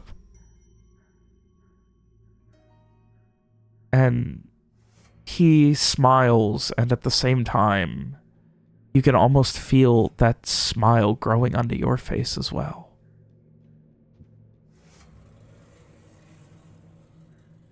Frey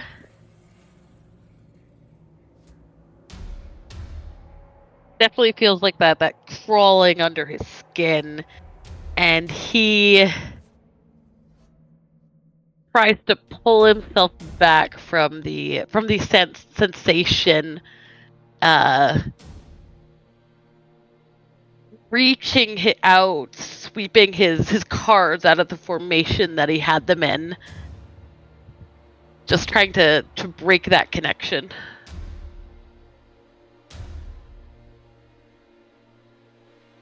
You shove them away, ruining everything for your ritual, and you hear this deep chuckling in the back of your head, and you hear words leaving your own mouth, your own lips. I'll be waiting.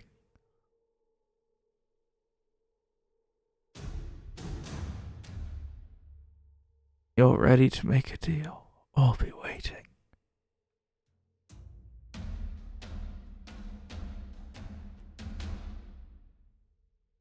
Ray just shudders.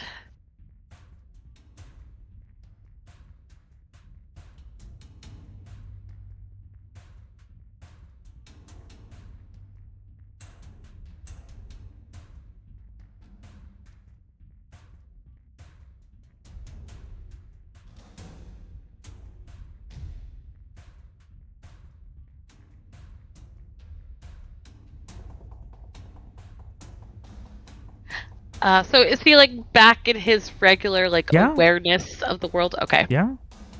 Okay. Yeah, so Frey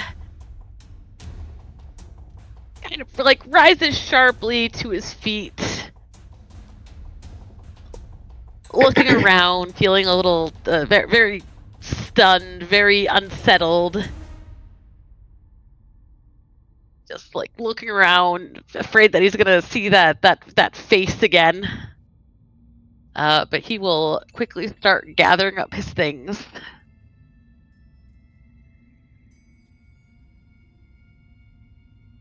Gather everything up? Yep. Heading back to camp? Yep, head back to camp. As you see people, you can see there is a... You can see where the woman with the very ruined leg, splinted up, is trying to stand on it or at least get used to it in such a way that, like, you know, they're practicing, and you just have this intrusive thought for the briefest of seconds of, it would be interesting to see what her face would look like when she knew she was dying. And in that brief second, it's there and then gone.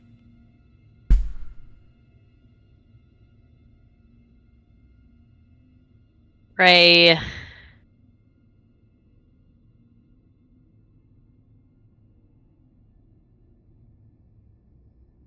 very pale, turns just sharply away from her, not wanting to look at her. And he is going to just laser focus on keeping himself busy with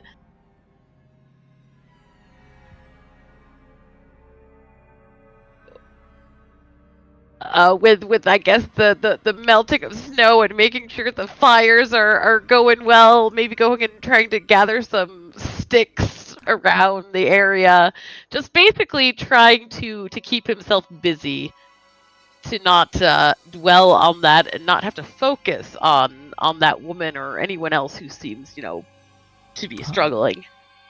I am happy that you did give specifics, because I was going to ask. As you are melting the snow, looking at your own reflection, there is a reflection layered over your own.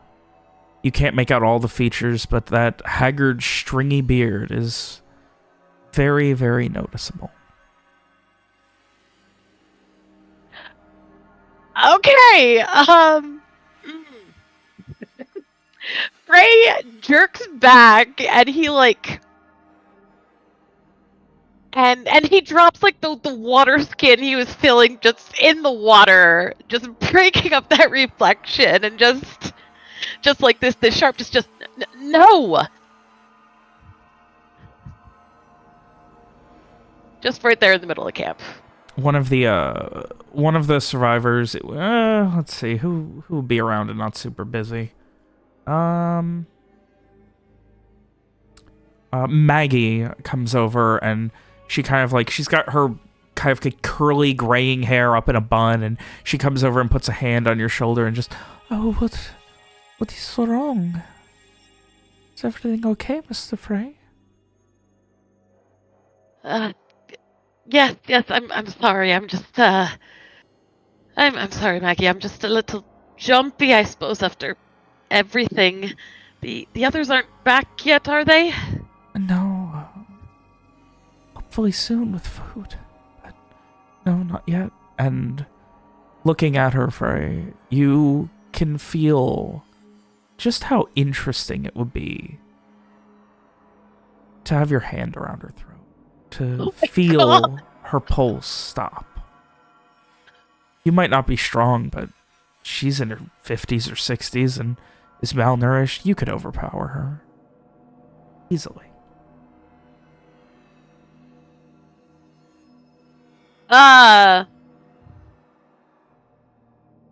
Frey just pulls away from her. What do you... It's okay. And she, like, comes stumbling over to you to, like, and, like, leans down to, like, put a hand on your shoulder. It's okay. No. The saints will guide us.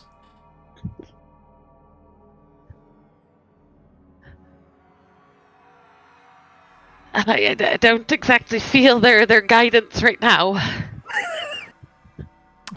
And in your mind, there is just that thought, oh, Daig can guide her for sure.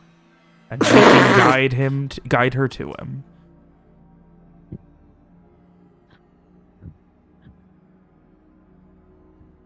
Frey will just brush her hand away, and I'm sorry. I should.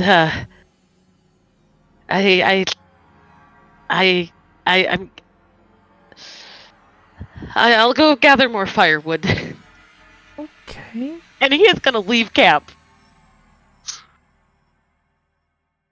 And so, as you guys have split the party in 4, with no one at the camp to protect or inform on the survivors, we will go ahead and take a quick break.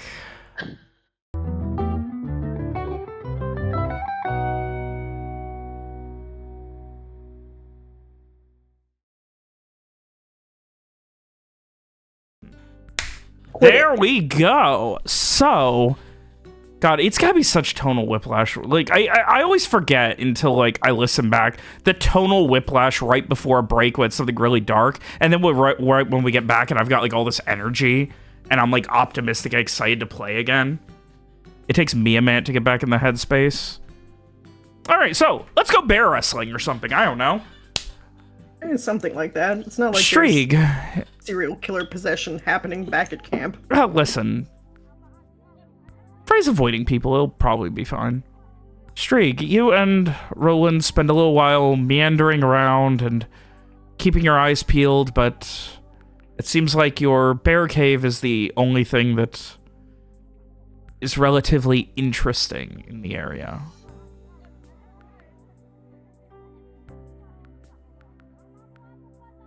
And after maybe 45 minutes or so, Mira, you can see where the tracks, which have meandered quite a bit and not quite been in a straight line, eventually lead to a small cliff that looks like it was at one point completely covered in snow.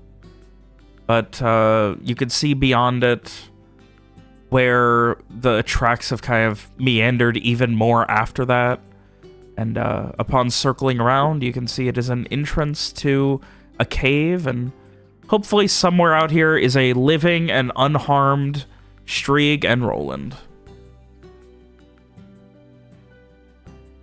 Well, I would say that I would try to find them, but we have walkie-talkies, so I will just radio that I'm here. I guess we go back to the cave and meet Mira. Why are we going... Oh. Wait, how do you know she's there?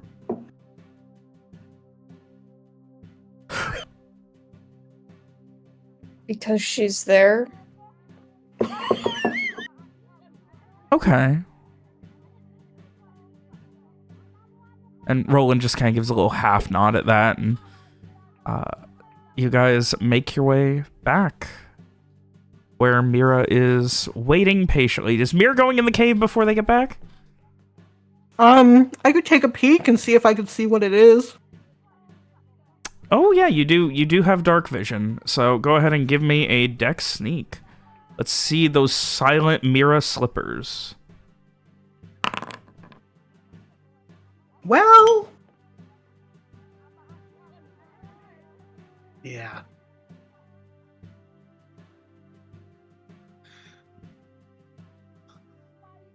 Can't believe you're gonna die before I get to introduce my new character. Oh. All right. You take a few steps inside the cave. do you know how much HP I have? I have a lot of HP. Anyway, sorry How for much interrupting. damage does the bear? Please continue. God. Women won't even wait for their friends before choosing the bear. It's ridiculous.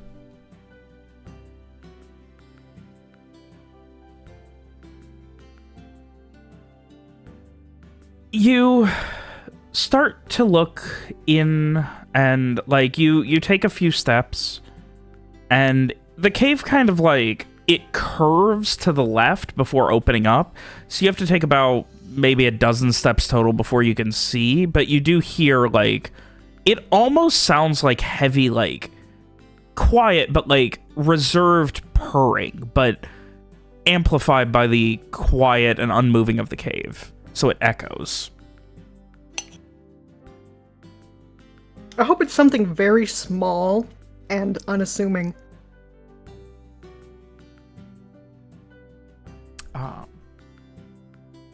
And you're right, you have dark vision, so you just get to see it. Yes! As you take another couple of steps, you put your foot down and you hear a scrape. And you then feel like the heel of your boot has a stone stuck in it. Okay.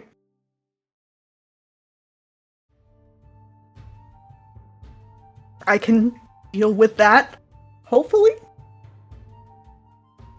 And as you, like, feel the scrape, immediately the breathing stops. Can I not see what it is? This is, like, before you make it to the curve. Okay. So- I will freeze and Okay. see what happens.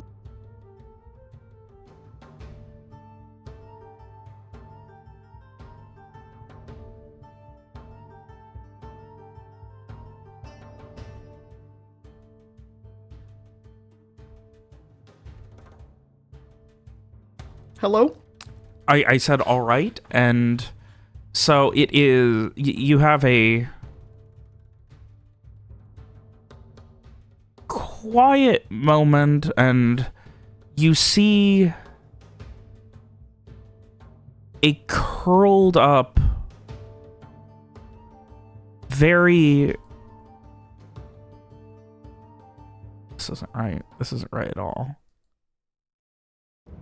That's much better.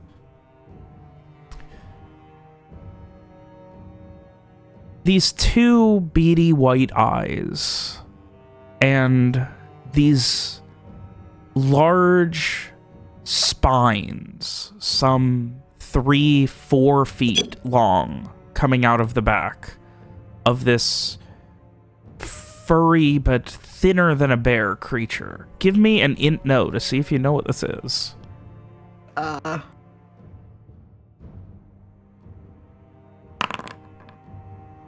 You have no idea. Can you describe it again? It is not... It is thinner than a bear. It is not thick and, like, fatty and round. Its head is more like a giant version of, like, a fox or raccoon than a bear. And it, while still furry, it has a long, maybe a tail that's maybe 4 or 5 feet long, and running along its back and sides are these long spines, some of them as long as 2 or 3 feet long, sticking out.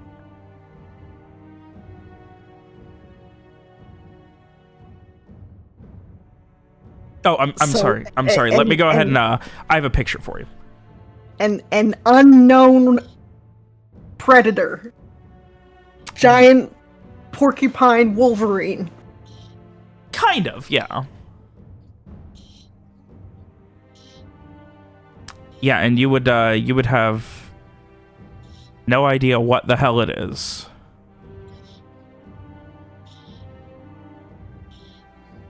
How big is it? In total, it is probably, like, it's still curled up, and it's about the size of, like, an average black bear.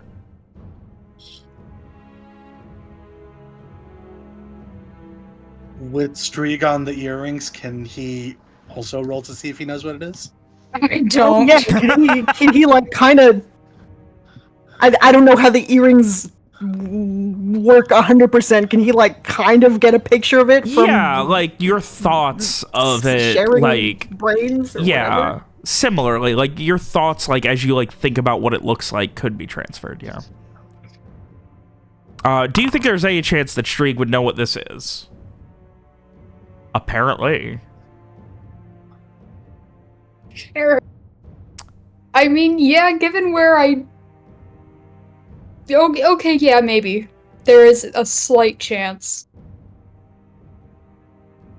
While you don't know the name, it is something you have heard of in the past. Apparently, they are nocturnal carnivorous hunters that specifically hunt bears.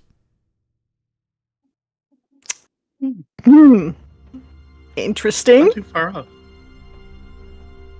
And other similar things. They are...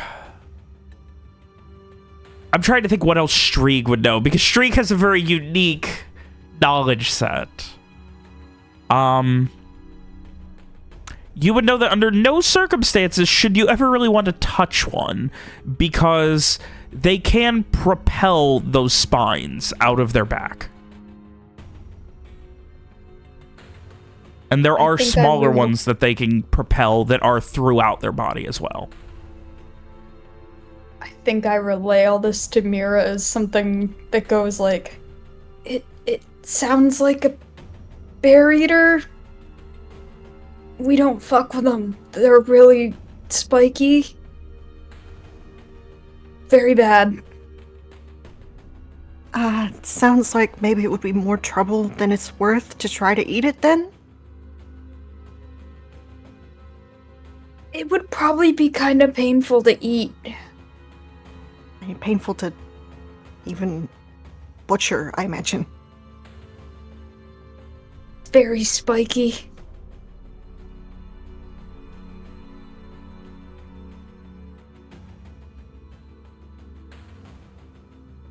We bail? All Give right. up? Well, that was with a question mark. We bail confirmation with a period. Alright, I will try to slowly back out of the cave. All right. You slowly start to back out, and that's when you notice, like, as you're, breaking line of sight, its head is curving and watching you. Animals don't like me, actually. I remember that now. What a great moment to remember. Well, I am attempting to retreat, and we'll see what happens.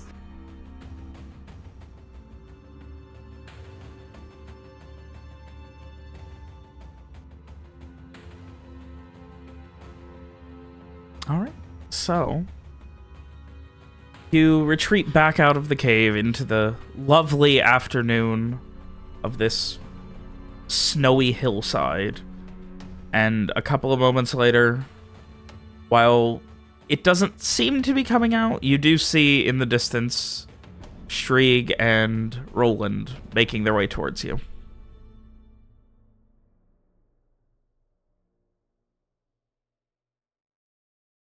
I guess... Did we try to leave it alone? It seemed like it was trying to look after me, but...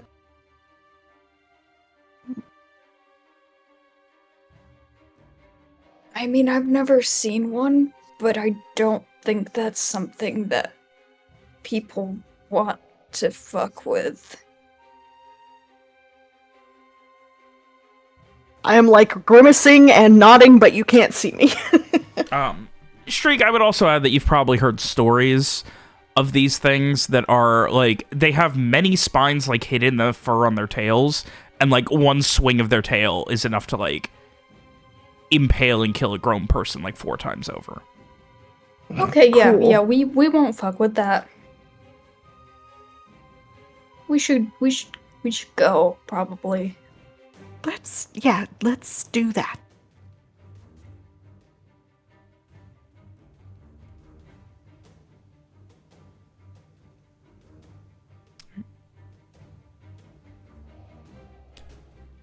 You make your way back, heading back towards Hopefully the it's camp. not smart enough to like follow us and try to eat us when we get back to, you know, all the defenseless people. I probably should have kept that thought in my brain, but you know. Now that thought's in Shriek's brain. Well, I mean, that was not an in-character thought, really. I mean, I guess it could be It's a up to little, you. but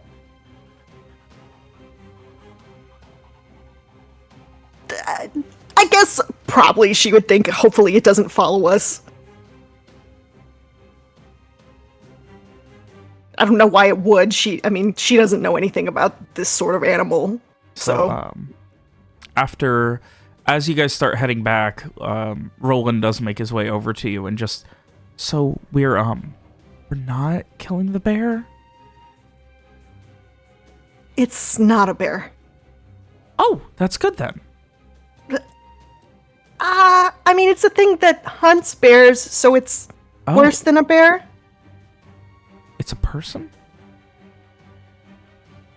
No, it's a. She like tries to describe it. I Sounds really kinda think like a bear. it's bear-ish, but it's. I think it would be a lot more Spiky bear. dangerous. You sure we can't deal with it for food?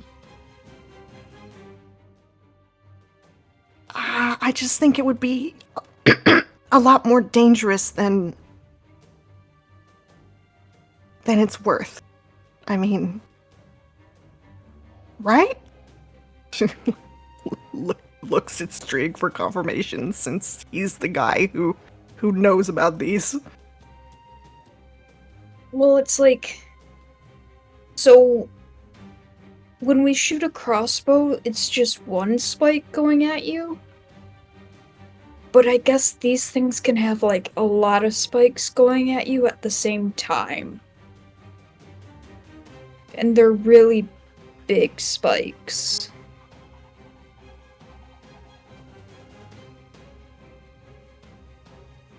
Oh. And Roland just kind of does a double blink and... So we're not hunting it. I think it would probably end up hunting us. They do Yeah, do that. If it's Good way to put it. if it's hunting us, should we not go back to camp?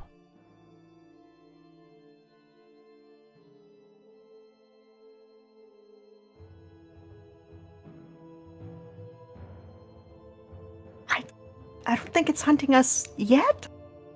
So we should probably leave.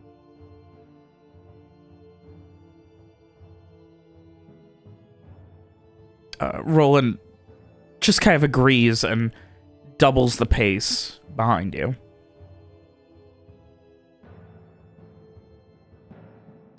Meanwhile, Frey, you were leaving the camp? Yeah, he is walking away from camp. Any specific direction?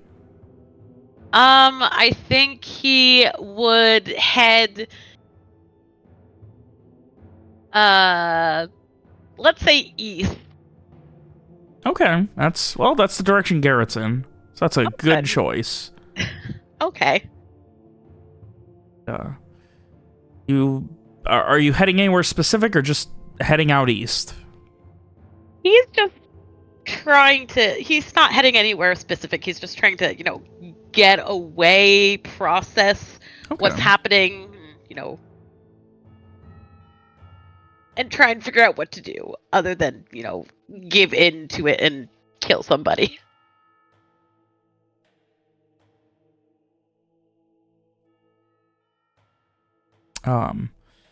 You do, after a little while, come across what seems to be a few sets of tracks heading out east. Two of them returning in a similar area, and another set of tracks nearby that has not yet returned.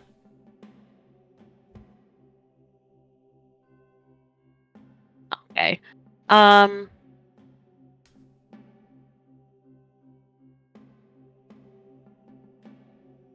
He will just, call out to the wilderness, just,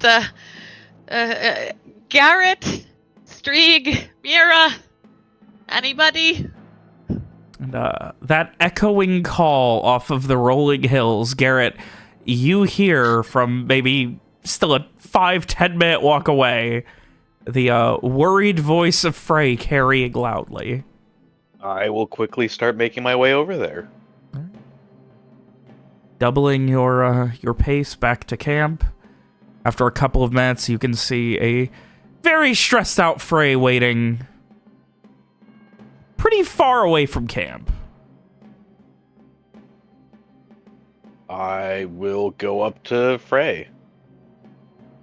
Yeah, Frey just he has his arms crossed, kind of very, very fidgety, very nervous, probably pacing a little, and he looks up and he sees you, Garrett, and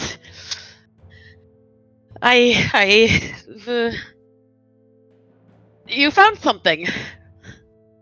Yes, and I hold up the grouse by the feet. Yeah, I found. It's probably not. It's not gonna be a lot for everyone, but it'll be something. Something's better than nothing. Exactly. And in your head, Frey, you just have these more lovely, intrusive thoughts. Oh, it would be a rough one for you, but perhaps if you bled him first, you'd be able to fight back.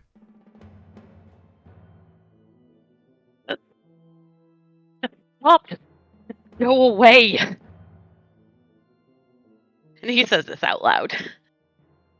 Just like a hand up to his temple. You okay there?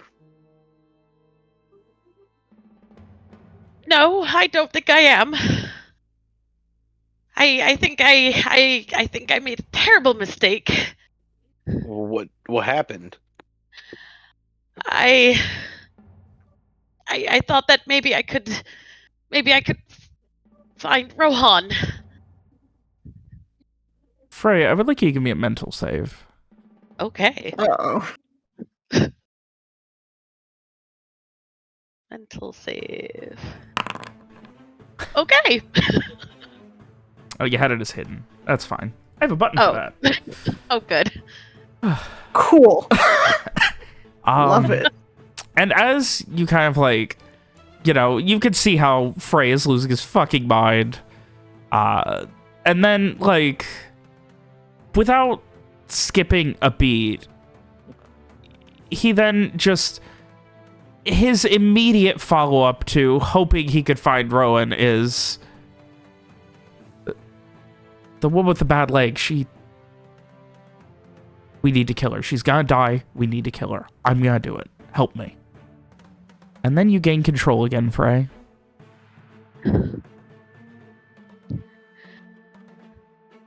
Frey is just staring at Garrett wide-eyed, and I didn't say that. Did you hit your head during the explosion or something? Yeah, what do you mean you didn't say that? It wasn't me, it wasn't... I tried to find Rohan, but I didn't find Rohan, and it was someone else instead, and he hasn't left.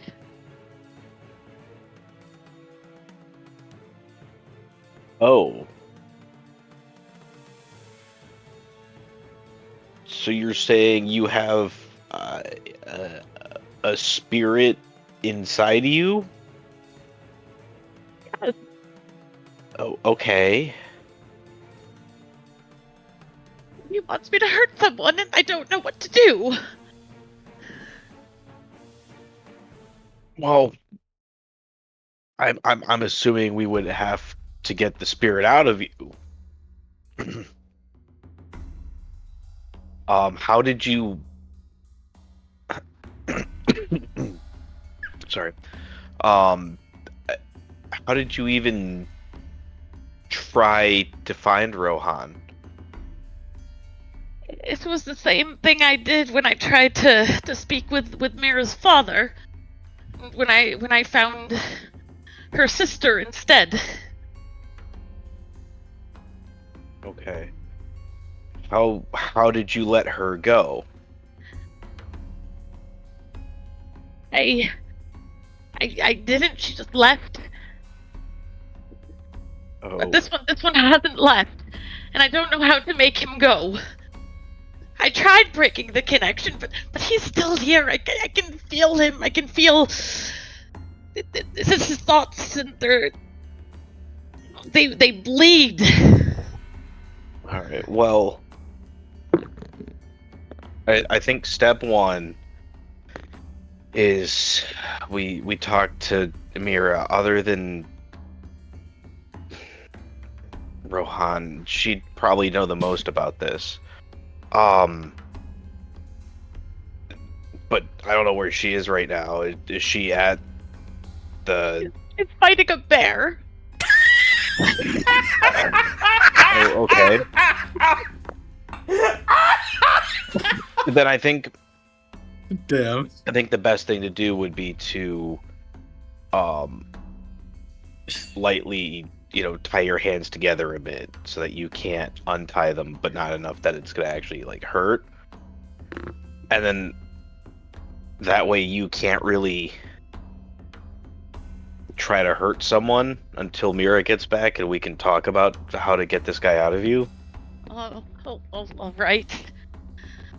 Yes, I don't want to hurt anybody. Right. And in your head, you're just thinking, well, it might not be so bad. And you don't even know if these are your own thoughts or not. No, it would be bad. It would be terrible.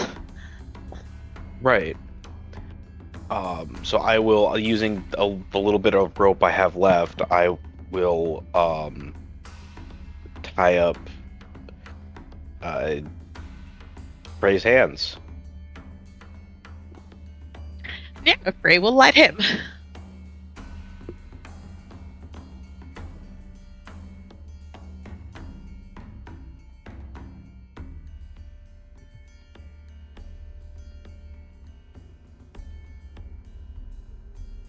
And as he is doing so, there is this just horrible line of thought, Frey, just going through your head. Oh, perhaps a compromise. He could do it. Just put your hands on his and we could still watch. He seems more competent at it anyway.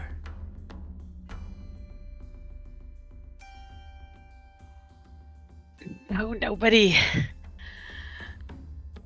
No, it's not happening. So worried, have him kill you? We could feel that. A whole new world. One where you can join me.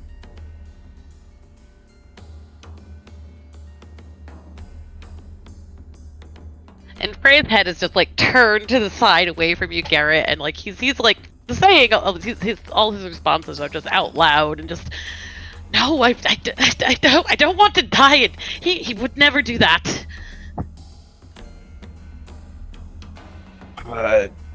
What is this other spirit trying to tell you to do? He said he would help me if I helped him in return. He would. That he wants to feel. He wants to kill somebody. He wants to feel somebody die. So he wants to feel you choke the life out of someone or just kill someone?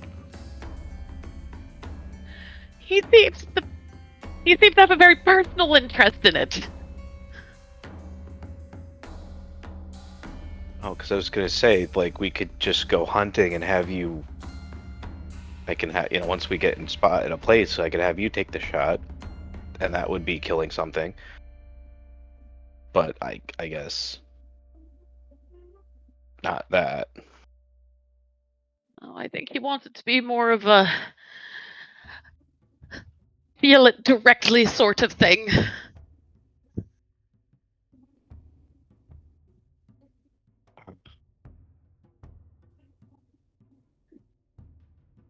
And I don't want to do that. No, I don't think you would. If I would say something like that, I don't want to do that. Like, you have to know that, Garrett. Yeah, that's what I just said. I don't think you would ever do that. That's not you would why?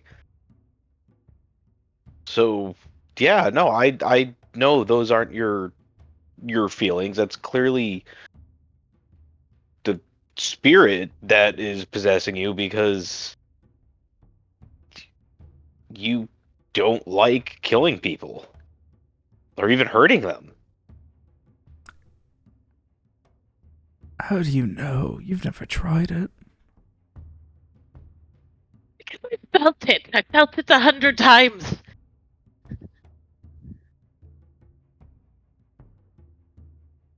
Does it have anything worth trying once? Young man?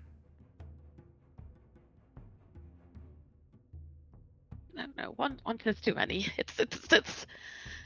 You're not going to convince me of this.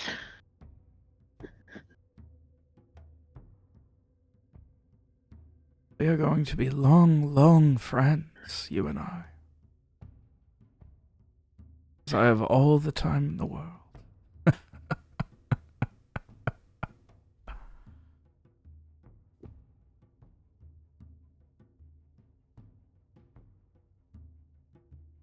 And then Frey, looks back at Garrett.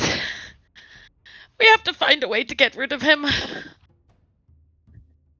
I can't do this. Don't worry. Yeah, no, we'll get him out of your head. I short of following through with what he wants, I don't know of a way to do that. And obviously that's not something that we're going to do. Plus, half the time you give in to the person who's holding you hostage, they take more.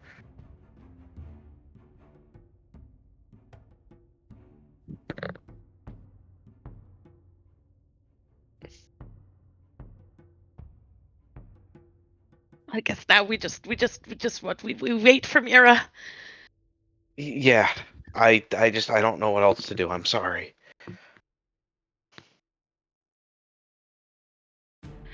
It's okay. I know.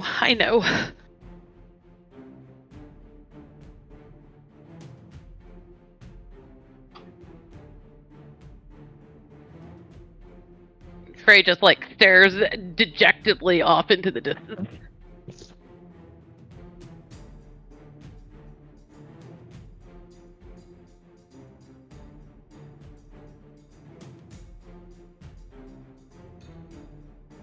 So you guys make your way back to camp. Garrett doing everything you can to keep Frey from completely losing what's left of his sanity. While, another half hour, 45 minutes goes by, and thank God, thank the saints, thank whoever you want, Mira and Strieg and Roland arrive back safe and sound, though unfortunately, no bear.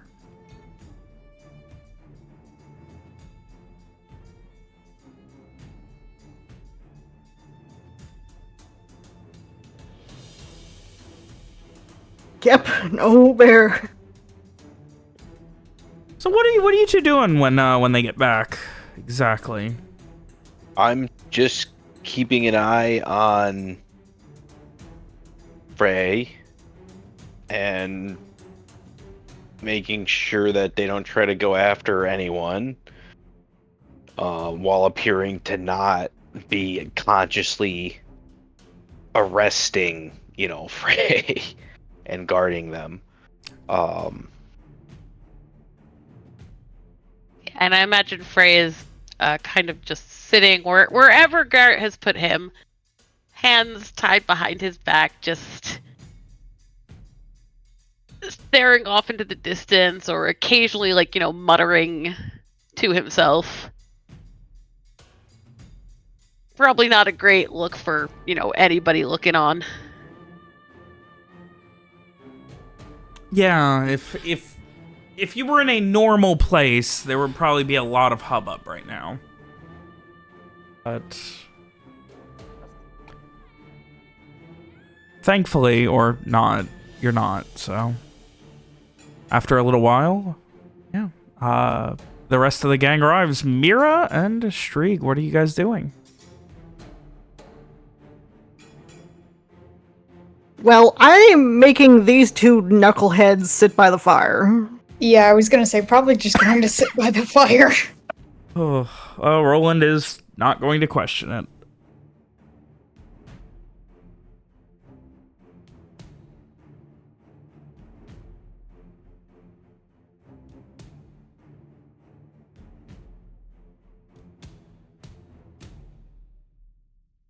All right, Mira, it's all you. And I guess Garrett. Yeah, I guess. Huh? And I guess Garrett.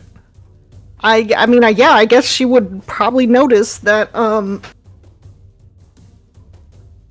this all is going on, rather. Yeah. It is hard to miss. Is something wrong? Oh, hey, Mira. So, Frey is possessed, I think? She said she... was trying to find Rohan's spirit, and she found something else that said it would help her find him if she helped it. Him. And it kind of climbed Him. aboard. That's not good.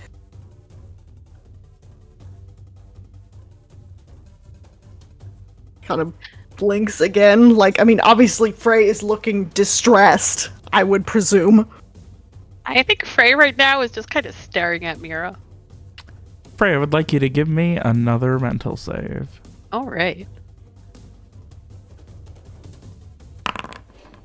And the staring, Frey, once again, words that are your own, but you don't even plan on saying, come out of your mouth.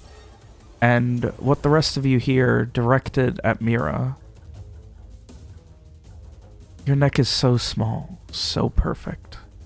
I can't imagine what it would feel like for the blood to stop. For your eyes to pop. And then Frey, you're back. Frey flinches as he realizes what just happened, and he just...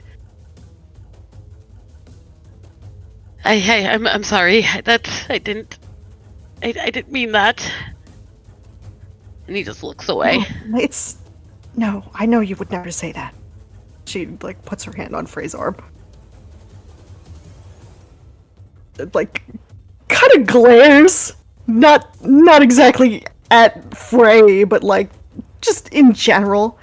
Whoever you are in there, you're being very cruel.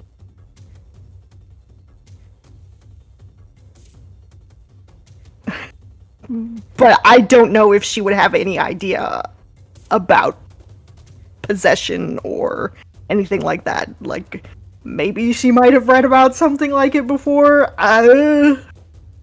Give me an int. No. No. Give me a. I'm gonna say. Give me an int prey.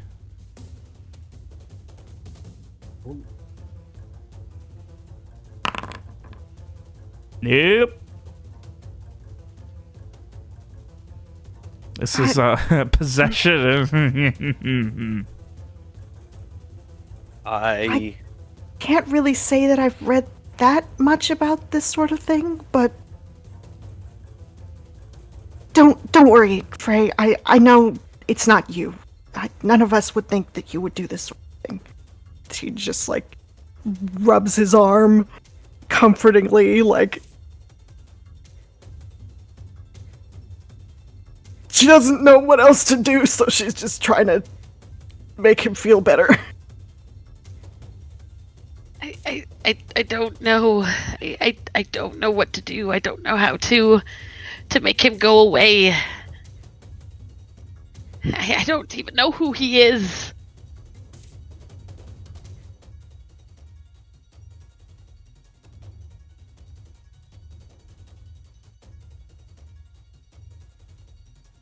If you tried to look for another spirit, would he go away? Is that how it works? I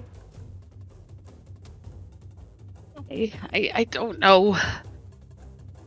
He's just there.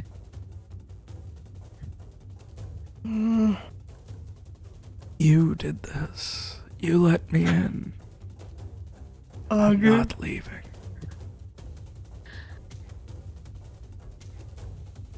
I'll find a way to make you go away. This isn't going to last. I'm not. You're already dead. You're already gone. Of course it won't last forever. If I'm already dead and gone and don't matter, then what were you doing out there? I was looking for somebody better than you.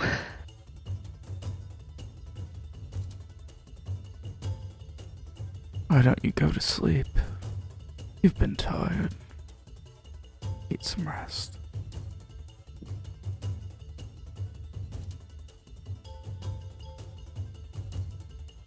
Ray just shakes his head. So he is feeling very tired right now. Frey. I mean, I can't hear this, but Frey, don't worry. I won't let whoever that is make you hurt anyone. I promise. Thank you. I believe you. I know I could never outmatch you in a contest of strength.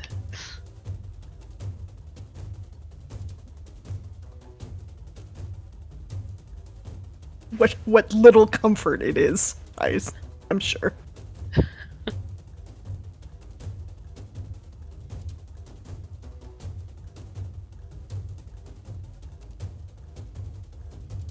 I'll try to think if I have any ideas about what we might be able to.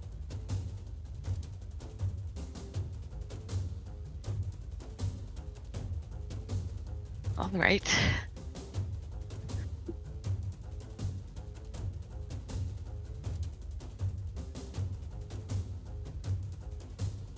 Oh, the bear, it wasn't a bear. It was a more dangerous animal, so we thought it was better if we didn't bother it. Well, I guess we'll have to make do then. Suppose.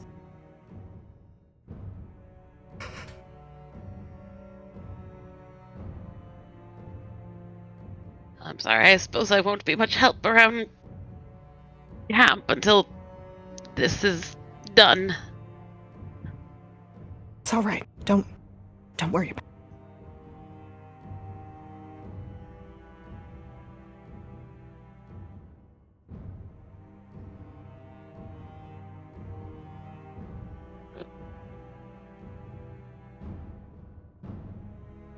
it. I guess I will just keep watch over Frey for now. I don't know what else to do. Well, I certainly don't have any ideas. Thanks. No problem. So, you keep watch over Frey, who is exhausted and, to an outside eye, probably looks absolutely psychotic. Streak? Garrett? I kind of will want to gesture my head towards Mira, kind of like off, like, hey, over here off to the side. Sure. And stepping far enough away to be kind of out of earshot if we whisper. I don't know if he'll actually leave, but if we kill, with air quotes, someone,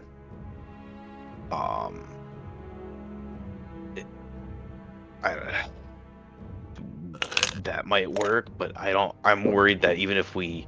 Mira looks at him like he's grown a second head. I'm not saying we actually kill someone, right? I'm saying, like, he wants to feel someone die, right? So what if we choke someone out who can't breathe? I say, looking at Mira, you know, with a, like, kind of like a wink, like, what if you know, someone who doesn't need to breathe?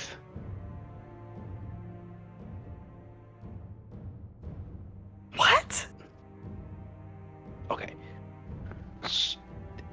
Could you pretend to die while being choked? Hold on a sec.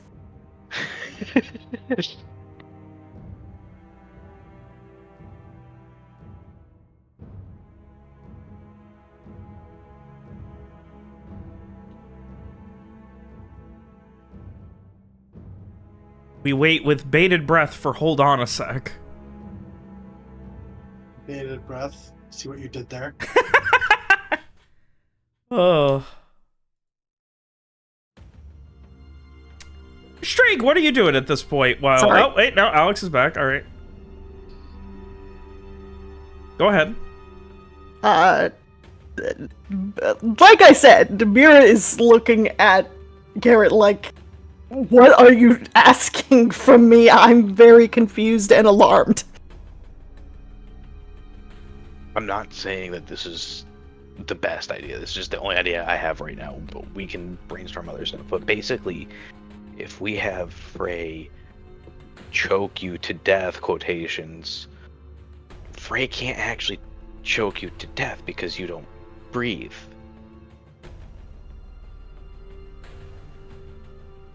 So if we have you pretend to die by being choked to death, it may get him to let go. However, the problem with that is he may take full control, but Frey would know that they're not actually killing you, but he wouldn't know that.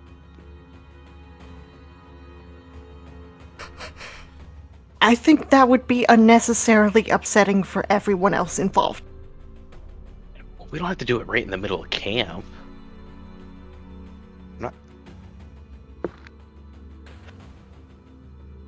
I meant me and Frey.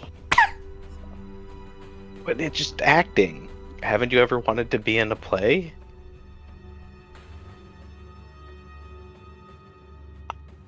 I'm not trying to make light of it. I'm just saying that, like, I don't know. I don't have anything else. I don't know how you handle a possession. I mean, the easiest way to stop someone from being possessed is to just kill them, like I did with the boy, all the way back.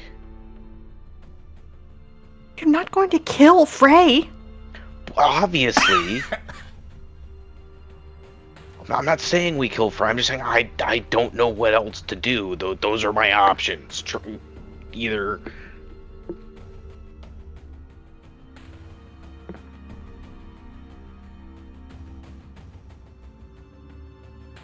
I don't think Frey would agree to that idea either.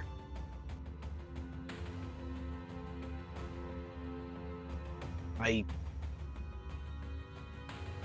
kind of set my face, like the inhale, reset.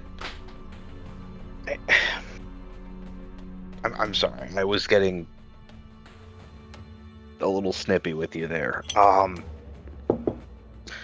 No, I don't think Frey will want to do that either. Obviously, Frey's not going to want to die for any of this. I don't know how to solve this. I'm just there's a lot going on right now that we have to deal with, and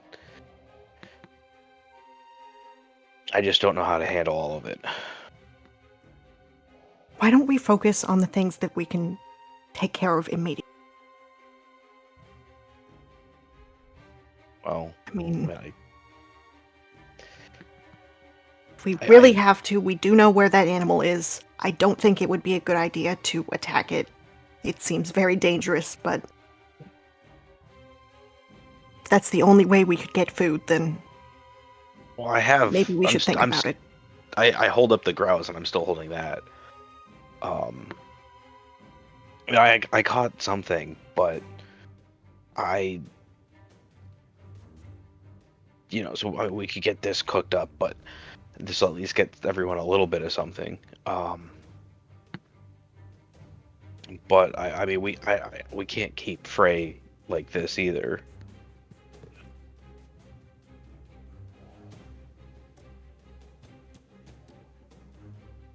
We may have no other choice for now. We need to keep moving. Keep these people moving, get closer to where we can get actual food and shelter for them. You have to prioritize what's the most important thing right now.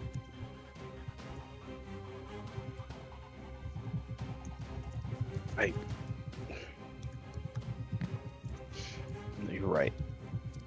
Usually I'm better at that. I just...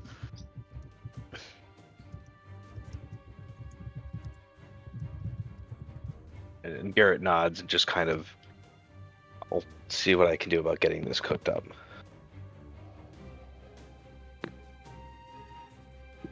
Gestures with the grouse and walks off.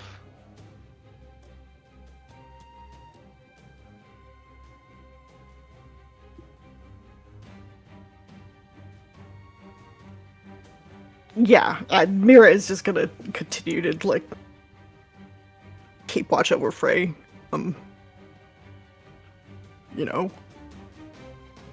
Use her eyeballs and magic earring to make sure that Strig and Roland stay toasty for a while.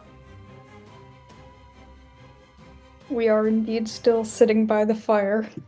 Streak probably listening in on all of this and just growing more and more horrified. Oh, yeah, true. Very true. Oh my god. Can I make a suggestion? Somebody give Frey one of the earrings so that Frey does not get possessed in the middle of the night and go off and do something. I feel like somebody else should be able to hear the thoughts. I will gladly give Frey the earring if we want to do that. I mean, I guess. I mean, it's up to you guys. I'm not playing, but it just feels like when somebody is whispering in your ear and is sounding really convincing, probably letting that person ruminate in their own thoughts without anyone else's. I mean, also, if Frey wants to touch a murder weapon, I sure have one. Yeah. Yeah, but you kill people range, so I think he'd need the bolt that murdered somebody. I do go collect my bolts. Oh, you do? I do. There's an idea.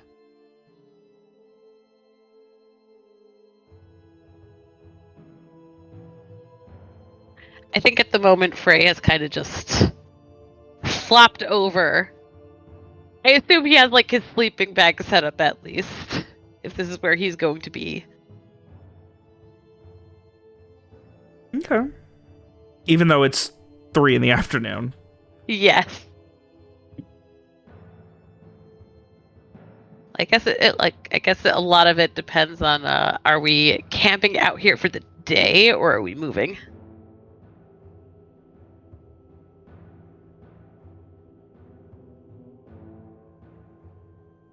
I Which is don't out of character remember question what because Frey is not involved in any conversations right now. I Didn't don't we say that remember we were what going to it try was. to move at night? I gave some vague suggestions based on information you guys will have had. An agreement was never made. You guys just decided hunting was top priority.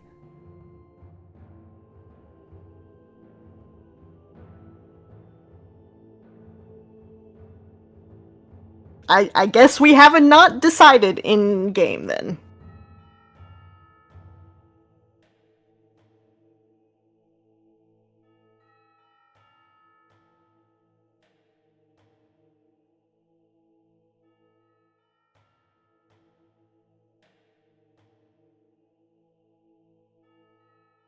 Well, In that case, God,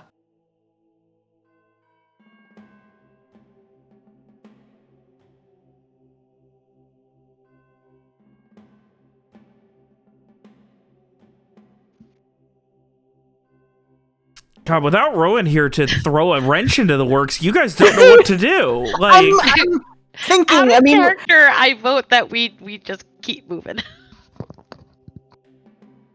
it is just so funny. Like, normally Rowan is like, all right, I'm going to solve this problem and then create a new one, and you guys can figure that one out. Then you're forced to. Without him, you guys don't have anyone to solve the first problem and create the second one.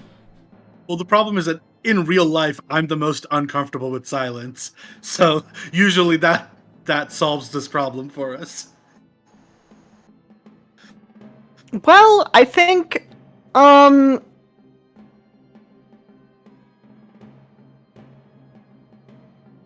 don't know. I guess eventually Mira could be like, while just like chilling by Frey, she could maybe think like through the earring, like watching the sun moving overhead. Like, String, do you know if we ever thought about when we were going to get moving? Not really. I think the plan was just like take some time to recover and hopefully find food and then just keep going whenever we could get everyone up again.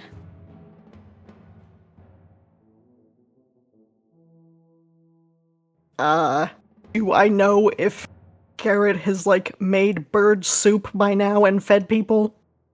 Yeah, I'd say he's, cooked up the bird, got some stew going with what's left of it, all that good stuff. Well, could you maybe grab Garrett and see if we can decide what we're going to do next? I will go Like, join bring him over Garrett here, and sit down next to him. Or, whatever you want to do. We got the earrings, so we can have a conference call. It's fine. Great group meeting.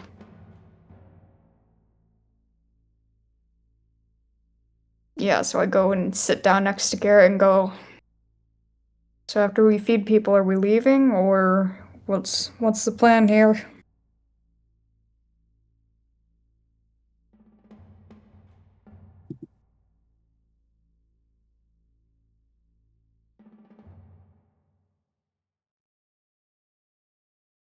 Garrett's dead. Garrett's dead. Dave's dead. Oh my gosh, I'm sorry, I was muted. I apologize. I was like, I was talking this whole time. No, so Garrett would have said, yeah, basically, once we get everyone a little something in them, I did want to get some miles today.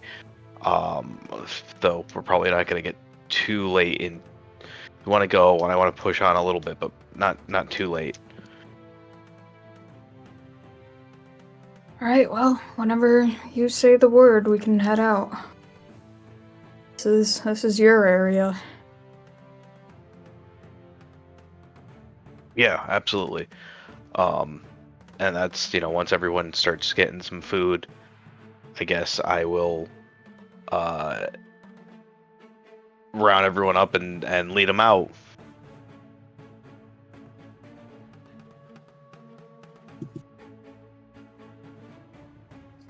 Righty. I will carry Frey on my back if necessary. Frey can walk. His feet aren't tied.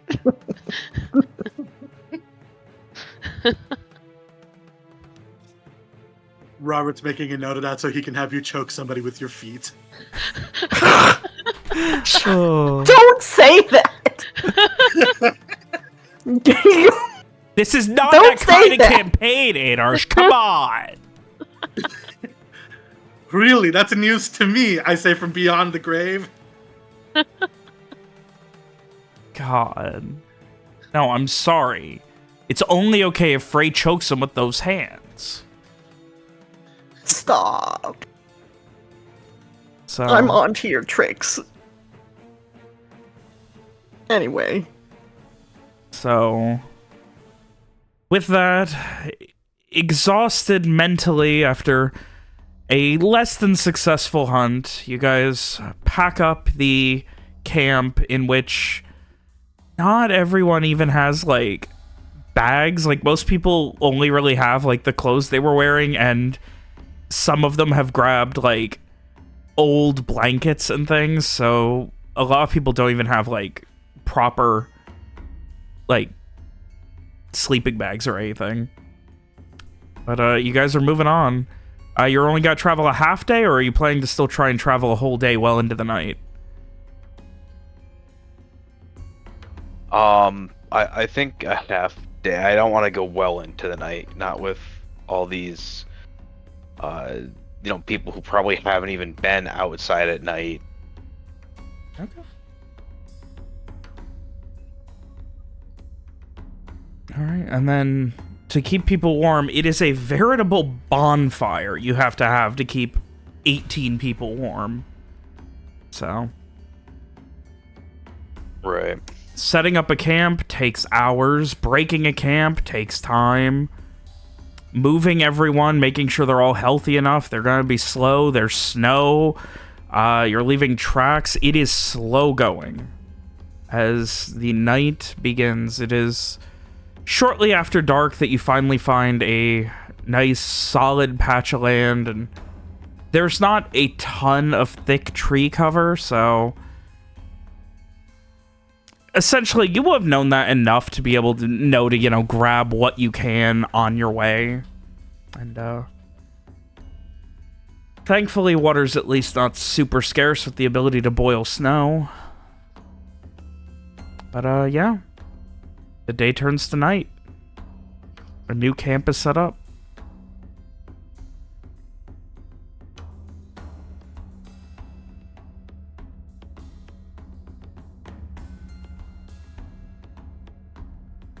Well, I will see about setting up a watch. I mean, obviously I will be awake all night.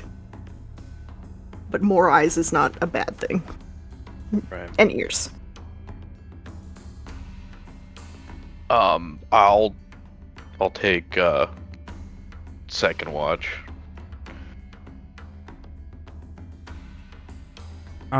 First off, Mira, give me a wisdom notice to cover your time keeping an eye out for the night. Oh, the whole night. Alright. If anyone wishes to double up, you got 4 for second, third, and fourth. I am also keeping an eye on Frey. Now, that does affect how good your ability to... Not a lot, but an amount. Yes, sure. It's fine. Is Frey gonna be staying tied up for the night? Yeah. I guess. Frey is trying to sleep. So, Garrett, you were going to help with one of the watches? Yeah, I said I'd take second watch. Alright. Well, we will get to that after. Frey. Sleep is hard to get to, but it does come, and You dream of a ritual that you've already done, of a day that's already happened, of mistakes, of decisions you've already made.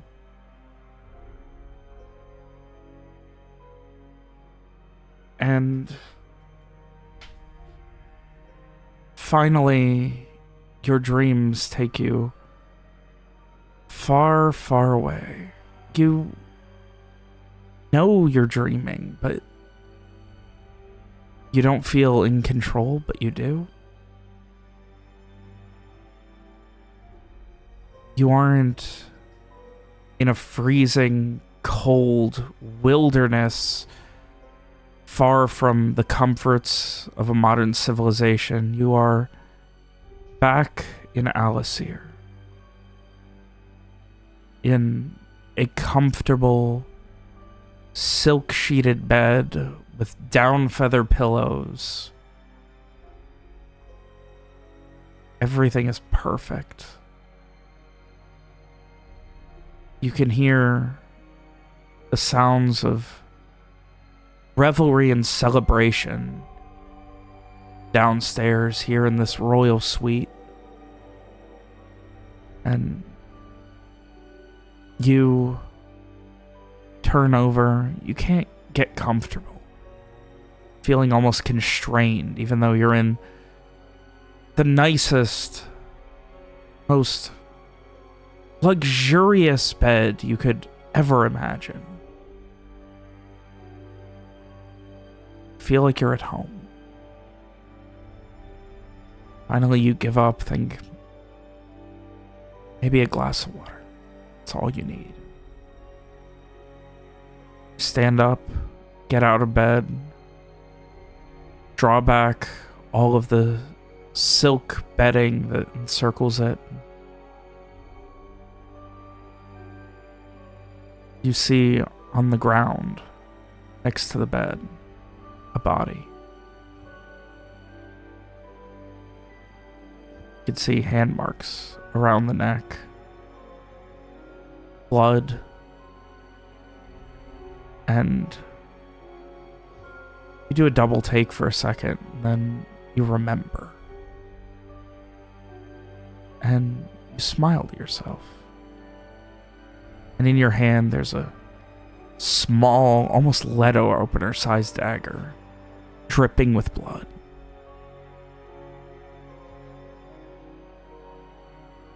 Your hands caked with it. And you turn around, flop back into bed, and sleep so incredibly soundly.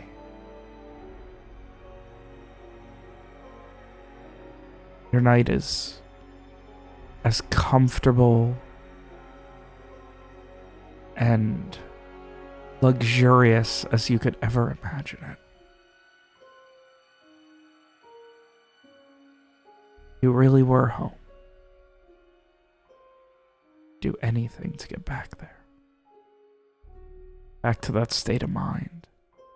Back to that sense of comfort.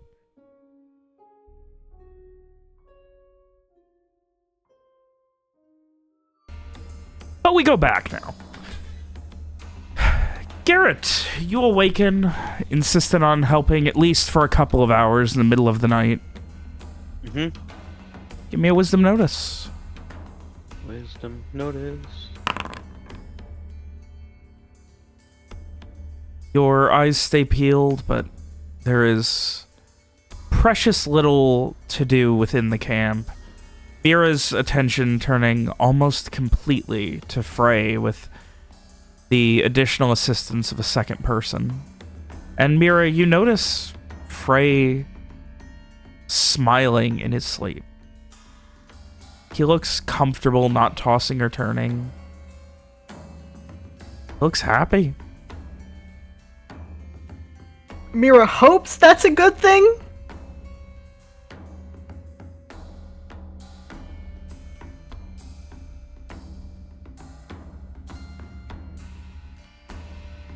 Hopes. Yeah, you can keep doing that. Meanwhile, Garrett, there is nothing of particular note until late, the last maybe 10 minutes of your watch, as you are just shaking with exhaustion at the days you've had, the need for sleep, but your unwillingness to take the help rendered to you, instead holding the weight of the world on your shoulders.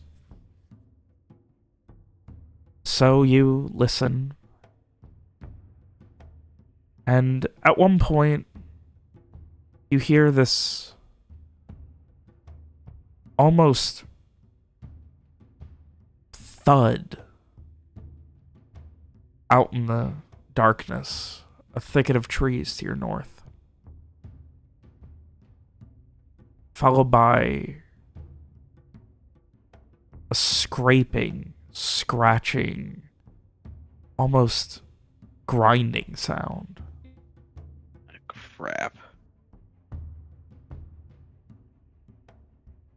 You can't make out exactly how far it is, but it's far. It's out there somewhere.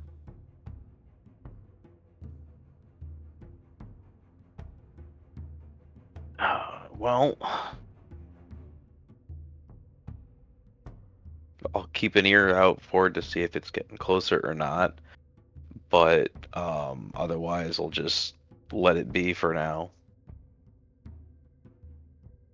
And whenever I switch off of watch with someone else, or I guess if that's it for the rest of the day, I will let whoever I trade off with or in the morning know about it. I am taking a watch too, so Do you want third or fourth? You want to leave Miro? I'll take third. Essentially, which one do you want to leave Miro alone with? I'll take third. Okay.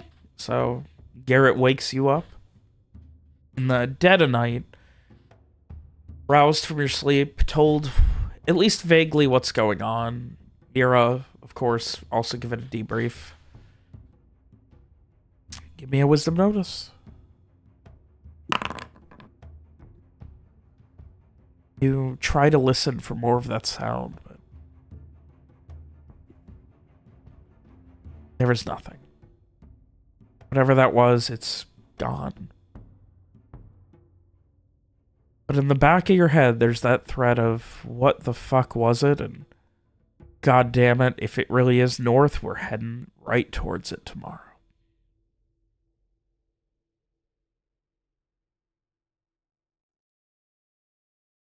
But thankfully, otherwise, your night goes without issue.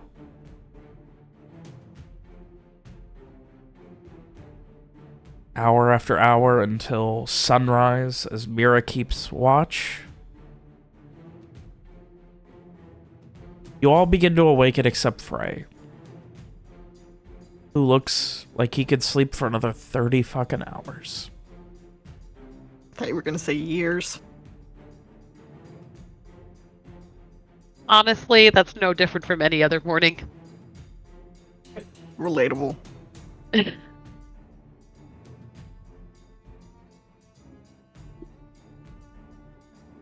Well, with whatever we'd heard last night, I want to get on the move as quickly as we can.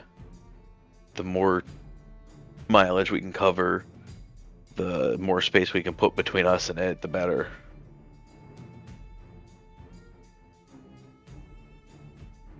Yeah.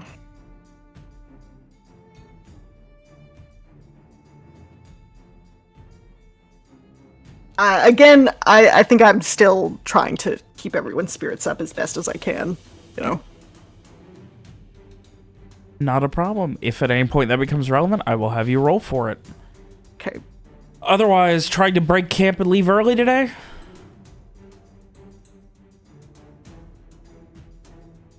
I guess so. Streak, Garrett? Yeah, Fair. I just want to break camp and get going. Frey does not awaken even when things are getting active. The kind of things that would disrupt his sleep. He seems to be sleeping through. I will go to try and wake up Frey. Frey, your incredible comfort is finally disrupted as this paradise you've been living in for what you wish was eternity is replaced with the biting cold, the miserable walking, and the ever frustratingly work-heavy Garrett.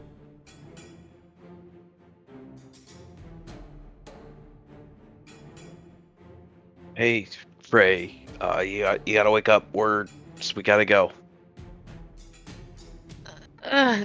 Must we? Yeah. Well, if it's hard to move like this, he kind of like shifts his hands. Do you untie me? You can. I'll help Frey up to their feet, but we're gonna untie you. I'm gonna want Mira right next to you all day. Of course, that seems.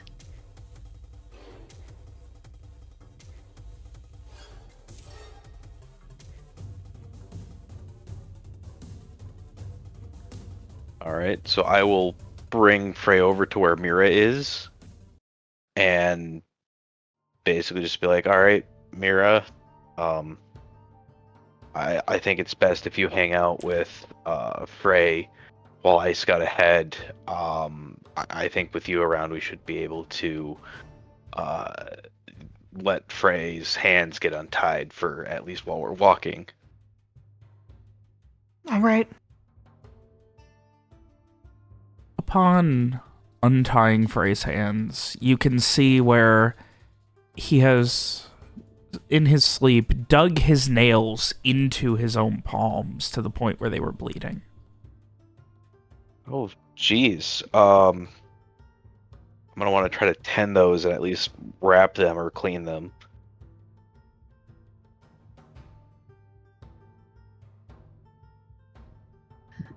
It's all right. It's not really that bad.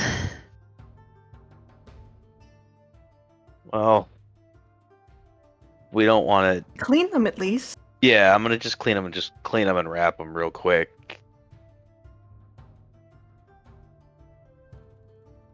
Do what you must. It's just a little blood. This doesn't seem like Frey. No, this doesn't. Mira she doesn't want to be like weird about it, but she'll kind of eyeball him and I don't know, just stick close.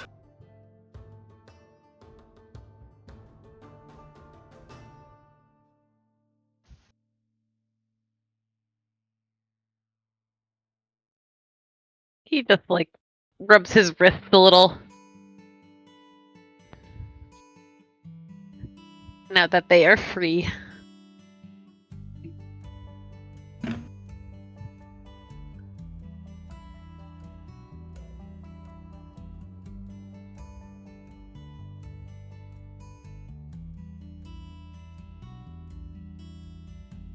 Alrighty. And you guys are breaking camp as quickly as possible.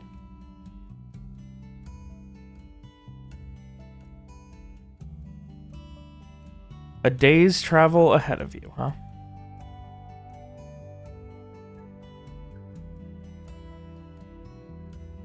Mira, if you are going to be keeping an eye on Frey all day, you will not be able to lead the group or keep spirits up at all.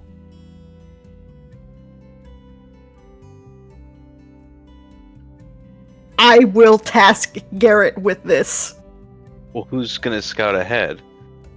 Streak? All right. Somebody has to do some jobs, and I can't do all of them. We'll let Streak Roland is have the it. literal like leader of these people. He can Let's also have do Roland that. help. Okay, he can do Yeah. that Let's too. do morale. That's gonna be very funny. I mean, I at least get a Remember, that's what I want. 0 to lead. I think Garrett should stay on doing his survival shit. All right.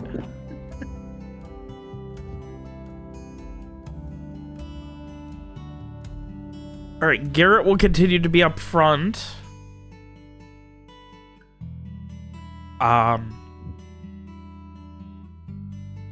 Frey is on house arrest with Mira on chaperone duty. So what is Shriek Mira doing now? arrest. You know, maybe we should have Frey wear one of the earrings just in case. I guess maybe Mira would ask him if he would be comfortable with that. Oh, I'd rather not. You know my feeling about the earrings.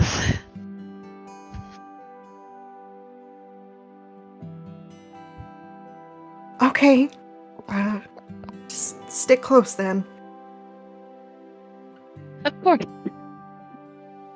She's suspicious, but also that is correct.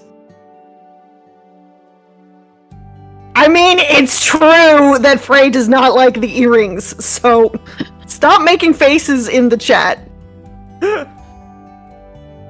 Oh.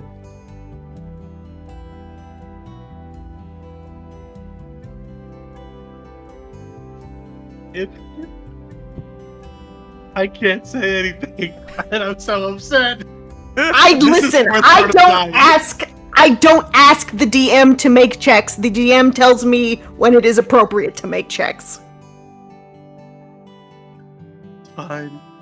But like, So, okay, separate from the checks, if Frey was acting like himself, don't you think he would be like, I hate it, but also there is a psychopathic murderer in my head. I guess it makes sense.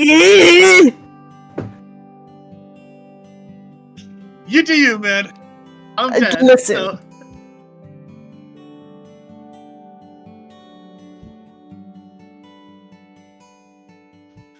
anyway. So, you guys are going to be breaking camp early. Or as early as possible. Streak, what are you doing today? Anything specific, or...? I mean, if Garrett's way out front, I'm probably, like, watching our tail. Okay. Trying to keep the group moving at a decent pace. Unfortunately, there's not a lot of a decent pace a bunch of hungry, wounded prisoners can do, but try as you can. There's not really a check you can do to speed things along. Just kind of make sure if you're ambushed, there's someone in the back who's ready to fight. Garrett, I would like you to give me a Wisdom Survive. Okie dokie. One Wisdom Survive. After maybe 15 minutes after breaking camp, you come upon a tree. There are a couple of roughly 2.5, 3 foot long, big, thick, animal-like spines sticking out of it, and a lot of the bark on one side is completely torn off. The tree itself is bent sideways, and you can see some of the roots coming up where it has pulled up from the snow. Maybe we're just in its territory.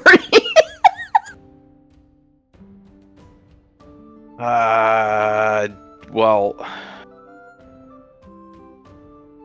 this looks like whatever Mira saw in the cave, right? This is what it would look like to me.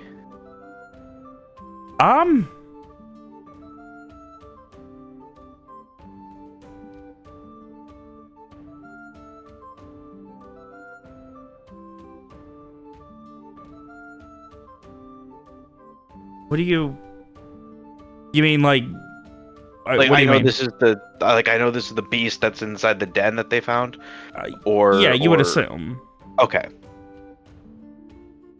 I mean, give me a no. Let's see if you recognize it.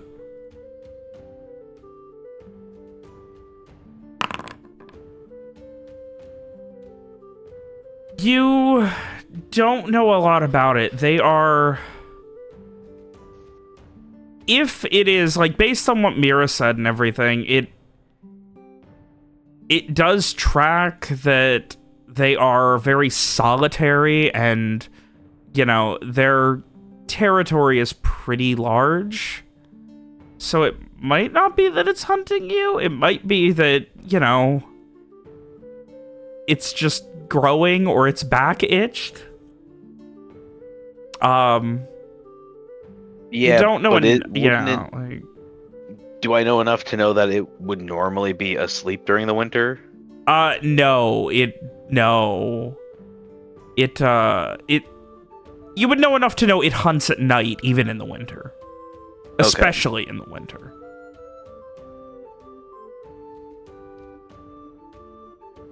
Okay. Well, I'll keep an eye out for it, but I'll press on and go further ahead. We've got to go. I mean, either we keep going and we try to leave its territory, or we stop and we're still in the middle of its territory. Yeah, they are, these fuckers are dangerous. For the sake of my sanity, so I can stop dancing around the name, you would know that they are called, umberquills. Umberquills. Are they actually, like, natural, or are they umbrii? I don't think Garrett would know that with a 7. They're not umbrii. Like, they may be magical. You wouldn't be sure about that, but... Okay. They are... Well, they may be Vercanum. Can't say for sure. They are not umbral in that sense.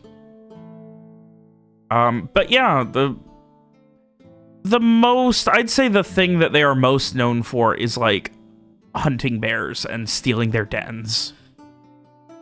Okay. And that is you said umber spine. Umberquill. Umberquill. Okay. Umberquill. That was the other one I was trying to just remember between. Okay. Yeah. So in that case, like I said, it just kind of keep going, try to get out of here. Question. So this tree with like the spines in it, is this like right on the path that we're taking? Or did Garrett have to like, you know, go No, out it's pretty much due north. Like, you guys aren't really taking a path per se. Given the snow, a path isn't helping too much, so... No, they're just kind of like on the path that you're taking. Like, Garrett's essentially just going ahead and making sure that there's nothing that's going to significantly slow a large group. And, yeah, so you'll all be passing by it. Okay. So I was asking because I think if Frey can, you know, nonchalantly get close to it, if there is like a small quill, he would like to pluck that free from the tree. They seem very sharp. I don't know if you're allowed to have sharp objects right now, buddy. I'm assuming you guys disarmed him. Or did you? Because you Did never Frey actually ever said have anything. any weapons? Yeah, he does. Really? That doesn't I assume seem you at like least took him. the sword because you have to wear that on him, but he also has a gutting knife. Oh. Dagger. Which he probably has like in his pack. Listen, that cutting knife is very important right now. So the question is, did anybody think to search his pack? Based on what I'm hearing, no. Okay. I guess not. But I mean, if he's openly picking up a sharp object... Well, no, I'd like to do it sneakily. Okay. Oh! Hey, you know what would have let you know? Is if he was wearing an earring. I feel like you would probably have gathered pretty quickly. You're dead. Stop talking. And you will be too very soon. One session without Rowan and everything's gone to shit! Oh, there's nowhere to channel the chaos, so it just kind of is like stagnating into destruction. Give me that dex sneak, Frey. Let's see if you can quietly, without anyone noticing. All right, and Mira, I would like an int notice.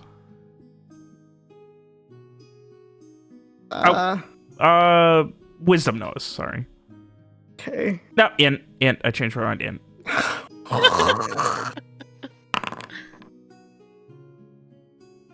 Nat 12, thank God. Okay. Well, I don't need to describe anything. You both know how this scene's playing out. Frey, you make your way over, like, just kind of, you know, looking at it, and as subtly as you can, like, go down, and as you, like, start to grab it, you turn, and Mira is staring directly at you. What are you doing? Ray shifts his hand, so it's just kind of like, you know, running across the edge of the quills, as if, you know, pretending he wasn't trying to just pluck one. He says, they seem quite sharp. And he'll just keep walking on.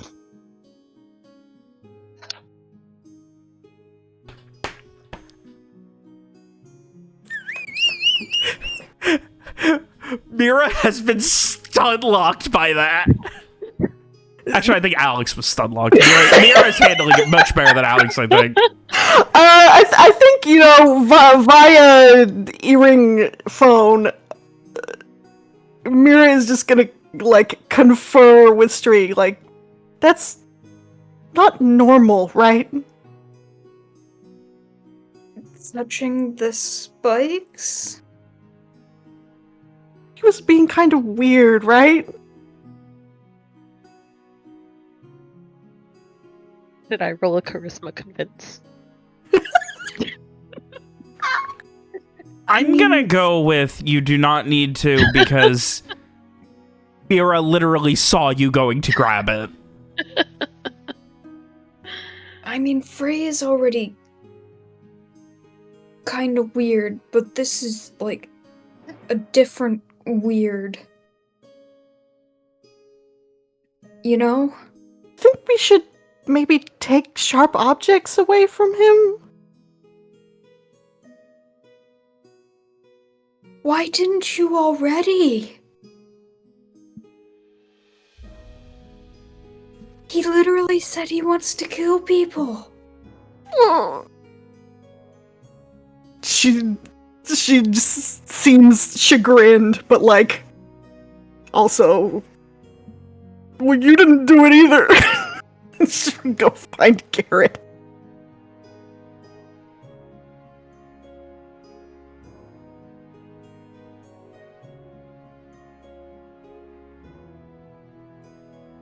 Unless he's like way ahead. Unless he's like way ahead. Yeah, or Garrett's something. way ahead, like just leaving a path for you guys. Well, like I said, I'm glued to this guy right now. With this guy meaning Frey. So it's time to get more rope and just like tie him on your back. Tie him on your chest like with a little kid thing. Do a death note and handcuff him to me. Yep. All the easier to choke someone out. It's a teamwork thing. Whatever. I'm way bigger and stronger. Maybe not bigger, but I'm definitely stronger than Frey. You are. You are. So... God, I didn't think this was the way this session was gonna go at all. You never do. So, the rest of the day is spent following Garrett's solitary lead. While he does occasionally circle back, for the most part, he is keeping a good lead to make sure that everything is going to be good moving forward, no surprises, things like that. Yep.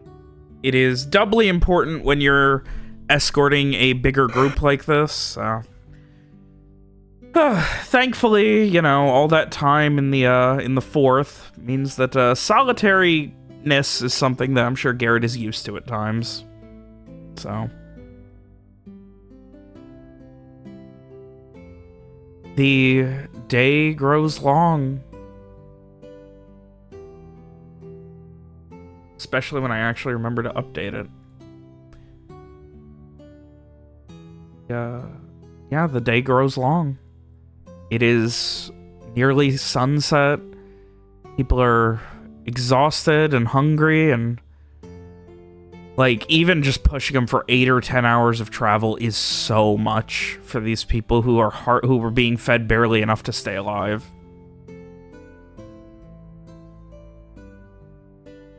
But they're doing their best with what they've got. And eventually, day turns to night, and you guys, the group, is able to catch up to Garrett and make their way to bed.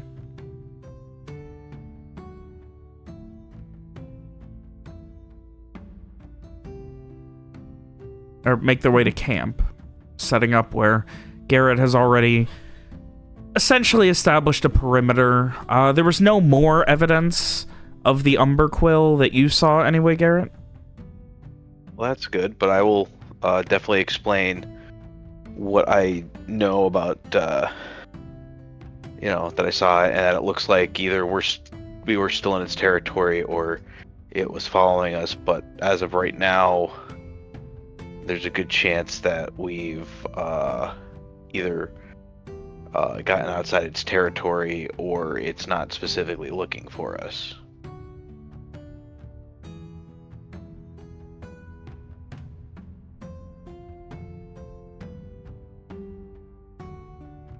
Good, cool. Also, maybe we should take the sharp objects away from Frey. Bringing it up to Dad, too? Alright. Okay, what? Well, so what she would do is, like, kind of covertly, like, explain about, like, hey, I saw Frey almost pick up something very sharp and stabby, and it alarmed me. And then when I said to Strieg, maybe we should take away his sharp objects, Strieg was like, you didn't already do that? He's got a good point. We should do that.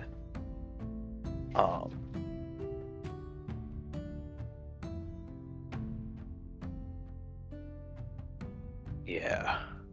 All right. Yeah. So we'll take away this stuff for them. Time up again for sleep. How were they doing today? Were they acting odd or anything, or? Are you asking me or Frey? Oh, you're talking in character. I'm sorry. Yes. Brain silly. Yes. Well, I mean, besides the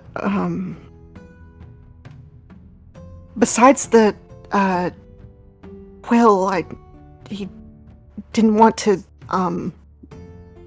put the other earring on. I mean, you know how he feels about them, but right. Still. Alright, well, yeah, I guess we'll have to take that from them and just keep an eye on them.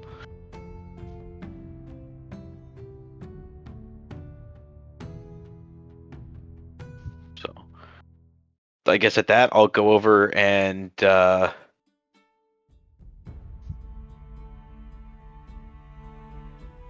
Frey and just be like, hey, Frey,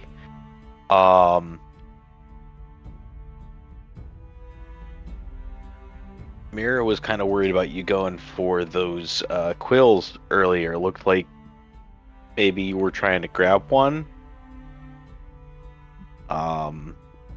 What quills? In the tree. I don't You didn't see those? remember. No, I don't think I saw any quills.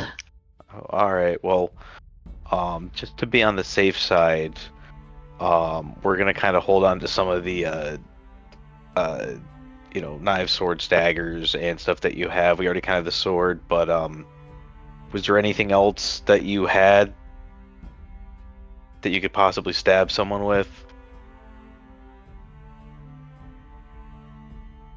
It's not that I think you'll stab someone. It's just that with you, with your passenger there, he seems to be able to at least speak through you. Oh, but I've been feeling quite unburdened. Not yesterday. Just feels like a bad dream.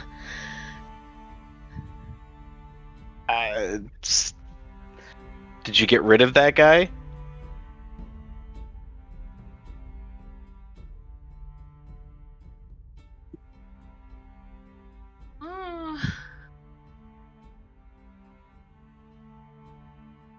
Been quiet. That's not the question I Really asked. a dull night. All right, well, until we get rid of your passenger there, and we're sure they're gone, I think we're gonna want to hold on to anything sharp just in case. Well, and he kind of, goes and opens up his bag. You mean like this? And he pulls out the knife. Just holding it up. Yeah, exactly.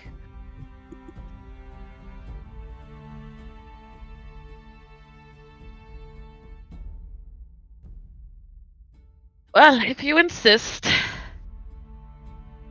And he is gonna go and slash at you with it, Garrett. Uh-oh. I'm standing right there, by the way. Okay, I will do my best to dodge a slash from Frey, who probably doesn't know much about knife fighting. Well, let's find out. All right, so what do I? Let's see. Okay, how do I? It's the do first this time you've ever done a weapon attack, isn't it? I know. Okay, do I just click the knife? When you're hovering over the knife, it'll turn the icon into a dice. And then you click on the dice. God. Did that hit? No, it did not hit. My AC is 17, Oh. and I also don't take shock damage because my AC is greater than 13. Yep. Yeah, so Frey swings it at you, and, like, it, slashes a bit into your cloak, and, like, it is like a hot knife through butter, that damn sharp gutting knife.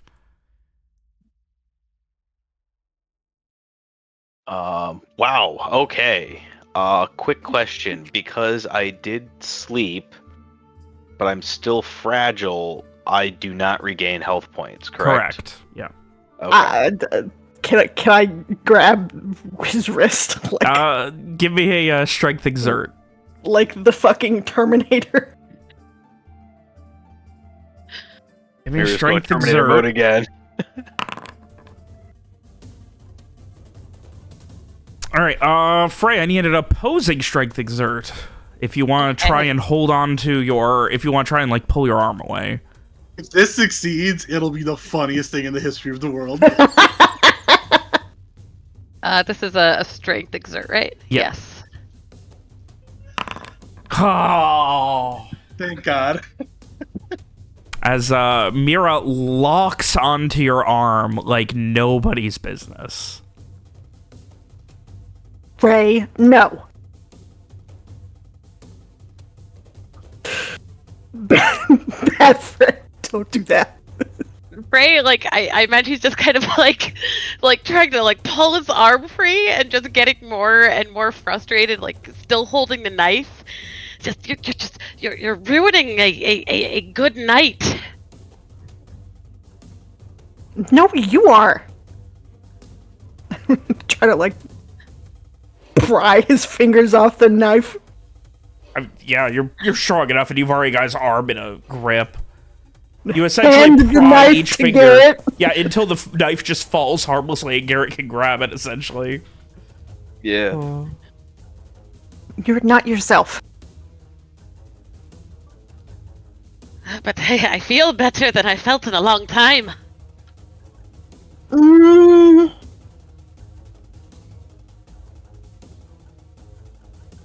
That doesn't mean you get to stab people.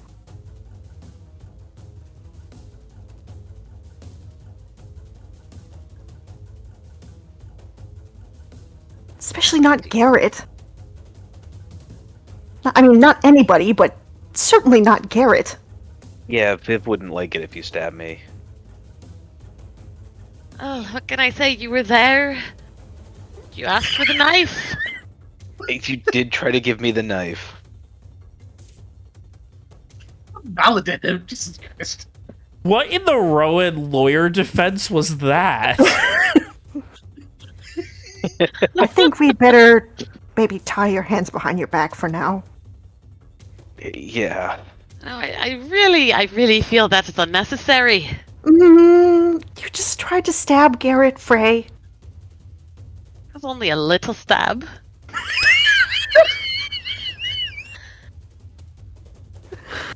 It could have been much, much worse. Look, there wasn't even any blood. It would have been better if there was blood. Okay. Okay, Frey, that's not you. Mira's eyes have just like slid out of focus, and she's just like You're not Frey. getting his hands behind his back, like, okay, tie him up, do it.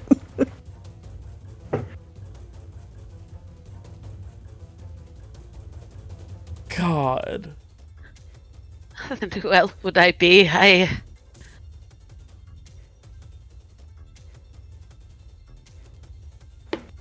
Just to feel alive again. Yeah, you're not Frey. Who are you?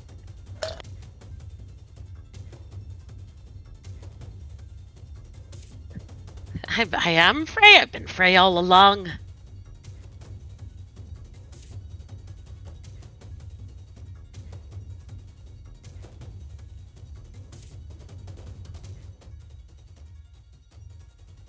Sure. We just it's like, okay, buddy, ties him up. Yeah. I think at this point, Streeg probably catches up with them and just quietly places the earring in Mira's hand. Oh, yes. We can do that too. Maybe Frey is in there. I will. He narrows his eyes. Really, that isn't necessary. It is an invasion of privacy. You can't go Yes, fishing about it in is. someone's head all you want. It is an invasion of privacy, but I think it's necessary at this point.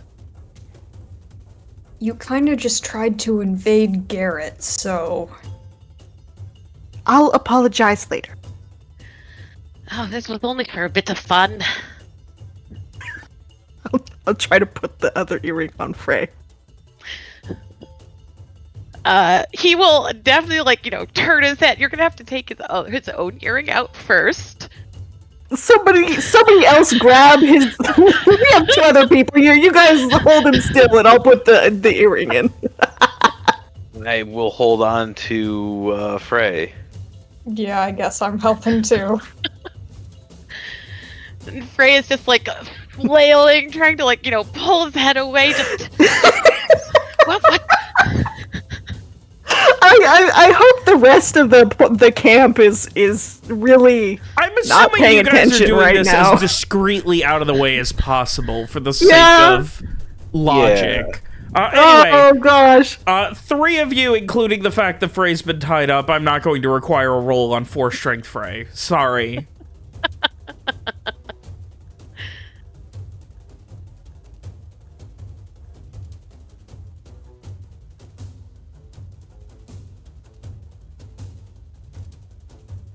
So I think once you do get the earring into Frey's ear,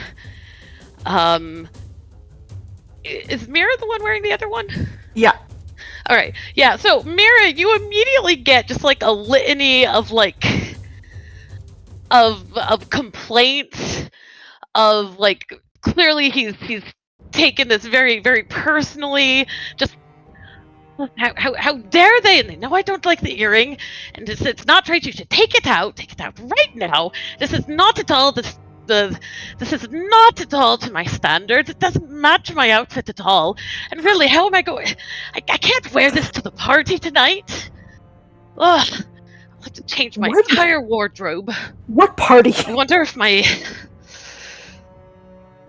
Maybe if I What go party, to the Frey? maybe We're if I in the go to middle the of nowhere. Outfitters tonight. Are you in there?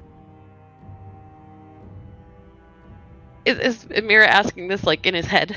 Yes.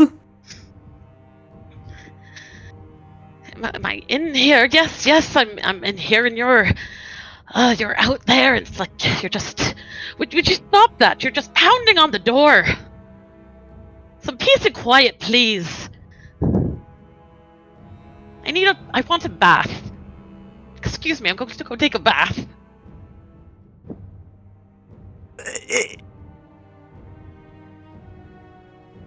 Take a bath where? We're in the middle of nowhere.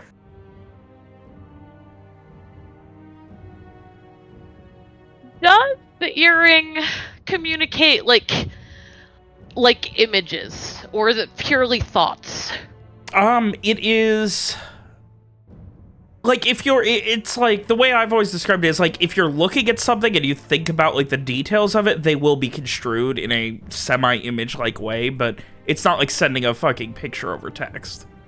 To torture your friend over the earring by rotating a cow in your head. So I think through the earring, Mira gets a sense that Frey feels that he is in private chambers, a bedroom. He is very much determined, maybe like kind of struggling with like a tight like bathrobe or something, so he can go take a bath, but like his hands feel a little stuck.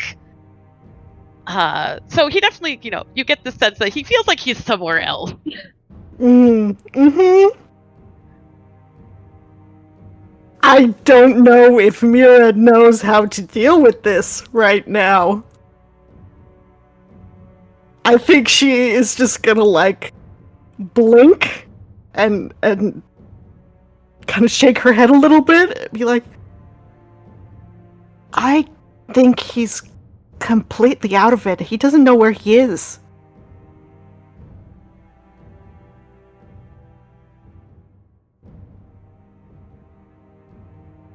He doesn't He doesn't we're seem in to the know woods? what's happening. Like she tries to explain like I'm sure it's kind of maybe difficult to like translate feelings to words, but like explain about how like he thinks he's trying to take a bathrobe off to go take a bath, but his hands are actually tied up. Well, that's not good. I really don't know how to get this thing out of him, but we gotta get it out of him. I'm checking my shit. Hold on. Your magic vision see him?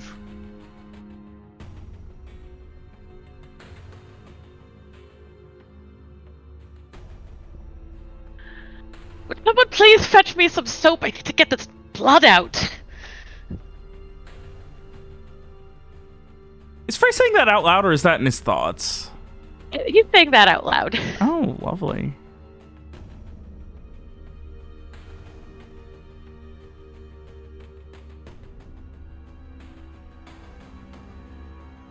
Hold on.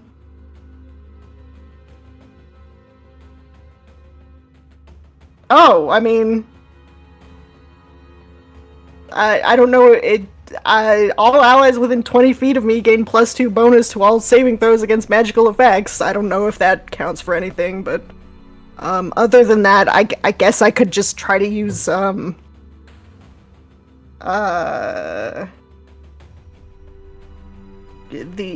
old magic eyes. That There is... I don't know if that's gonna help at all. Definitely something uncomfortable around there. I don't know if uncomfortable is necessarily the word, but something dark.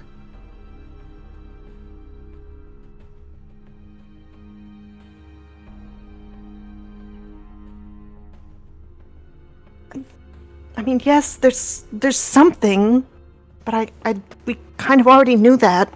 And of course, Frey also has spells ready to go. Yeah. Just need to state it because you can see it. I don't personally have any way of dispelling it, I don't think.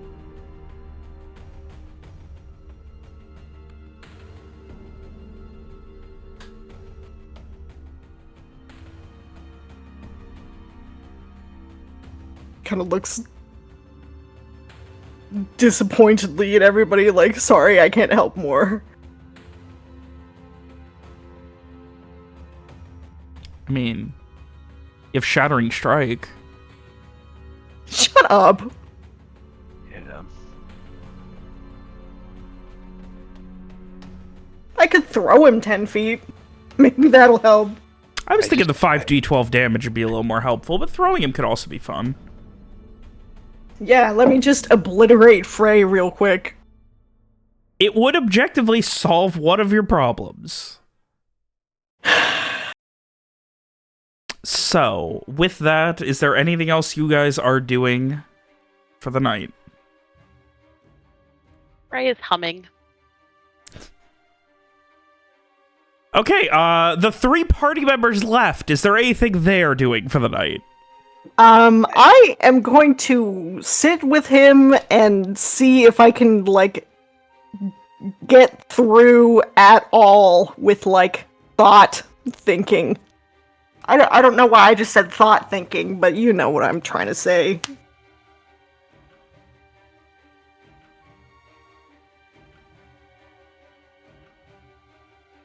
So, Frey does go to bed at some point, because he is still a human that requires sleep in order to function.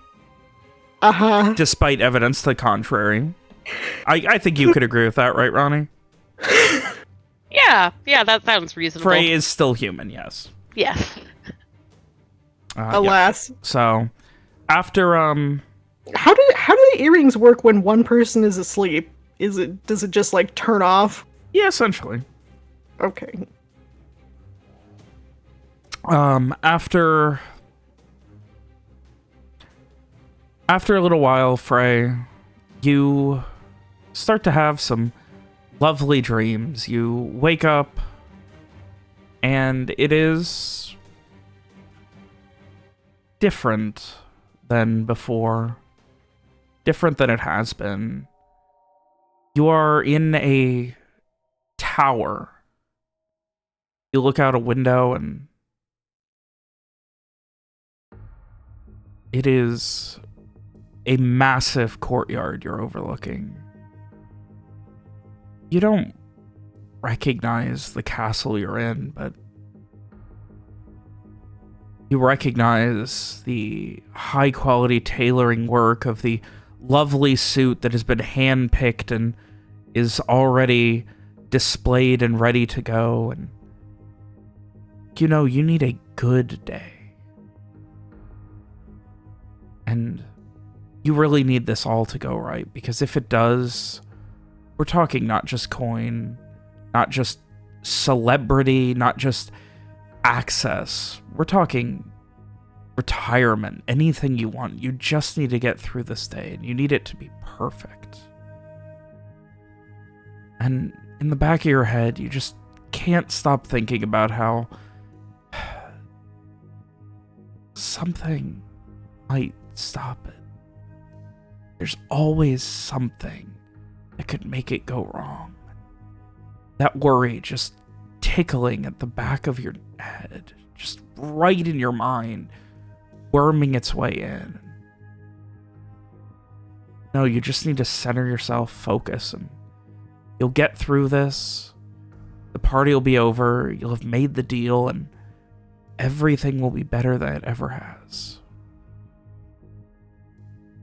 To get through it, you need that worm, that worry, that stress, that needling gone.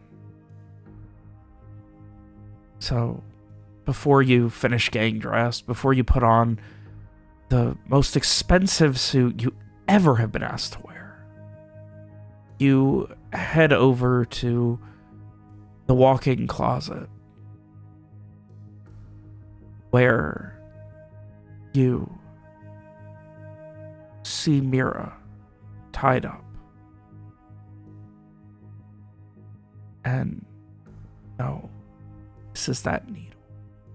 This is that moment. This is that problem, the only thing standing in your way. And with almost a jaunty whistle coming out, you put your hands around her throat and have the greatest day of your life. And as the rest of you are heading to bed, you hear in Frey's sleep a jaunty little half whistle. And that is where we are going to go ahead and end tonight's session.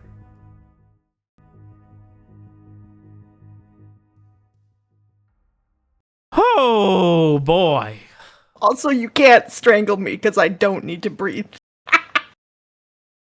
Well, I guess the murder man doesn't know that, so Right. what a... I mean, would he through the earring? Probably not, I guess. I mean, unless you're actively thinking about all the ways we can't kill you, you're probably good. Well, I guess I'll think about it when he tries to strangle me. I'll just stand there like, okay. Okay, and? See, and this was Garrett's plan from the very start. Yep. It's still probably boy. hurt. God, Can we what feel a... pain? We had two people who just sat and watched for 5 hours. Oh. Well, Yeah, I told Robert that I just wanted to be a spectator this time, and Robert I was figured like, with "I how can't." things were going early on, I was already like, yeah, there's Yeah. no chance this is happening. Yeah. Well, Adarsh, your character better be an exorcist. Add it to the list. All right, a healer, an exorcist, a therapist, a knight, a bodyguard, old, have a cat. Am I forgetting anything? Yeah, he's a baker. A baker? Oh my god. And he's a personal bodyguard for Frey. Yeah. That's what Frey Yeah. needs right now, is a personal bodyguard to keep Mira away. Yeah. Oh my god. Well, What that a was fun. fucking session, you guys. Yeah, that was fun. Somehow the stakes are lower than ever, and you guys have made it more stressful. I truly can't believe how close you guys all got to dying because you were all too non-confrontational to be like, like, no, you kind of gotta wear the earring, man.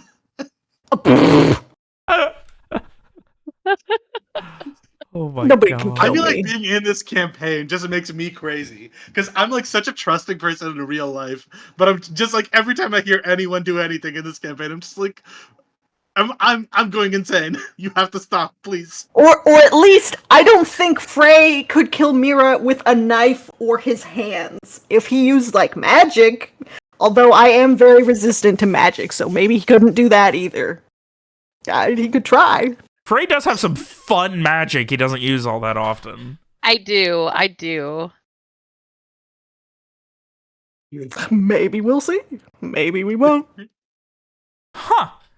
I kind of forgot about this. That could be very interesting. Ronnie? I do have that thing Which one? where Oh, once that- a day I can just say, no, Oh. actually, you can't do that. So...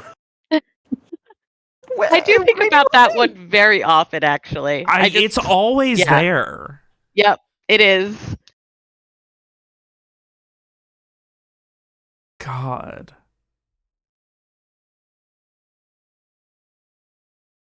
Oh boy. Well, until next week, gang. Maybe next week you'll get to...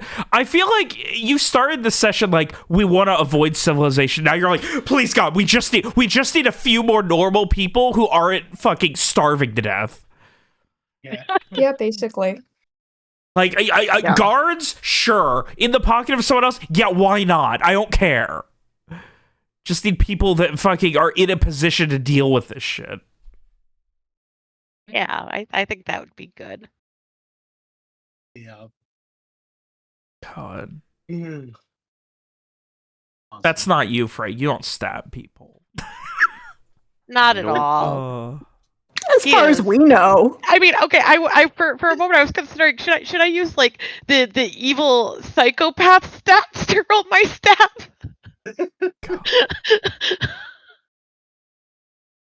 I mean, it's not a bad idea. It's just so funny for Garrett because you were like it would have been better if you bled, and Garrett was like, "Wow, that's not you, Frey." And it's like, yeah, he just stabbed you.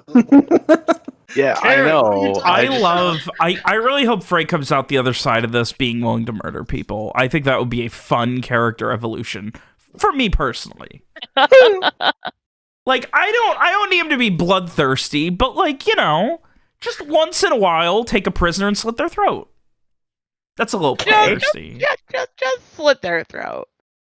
He already fun it sometimes. was ordained. I see the gutting knife in his inventory. It was foretold.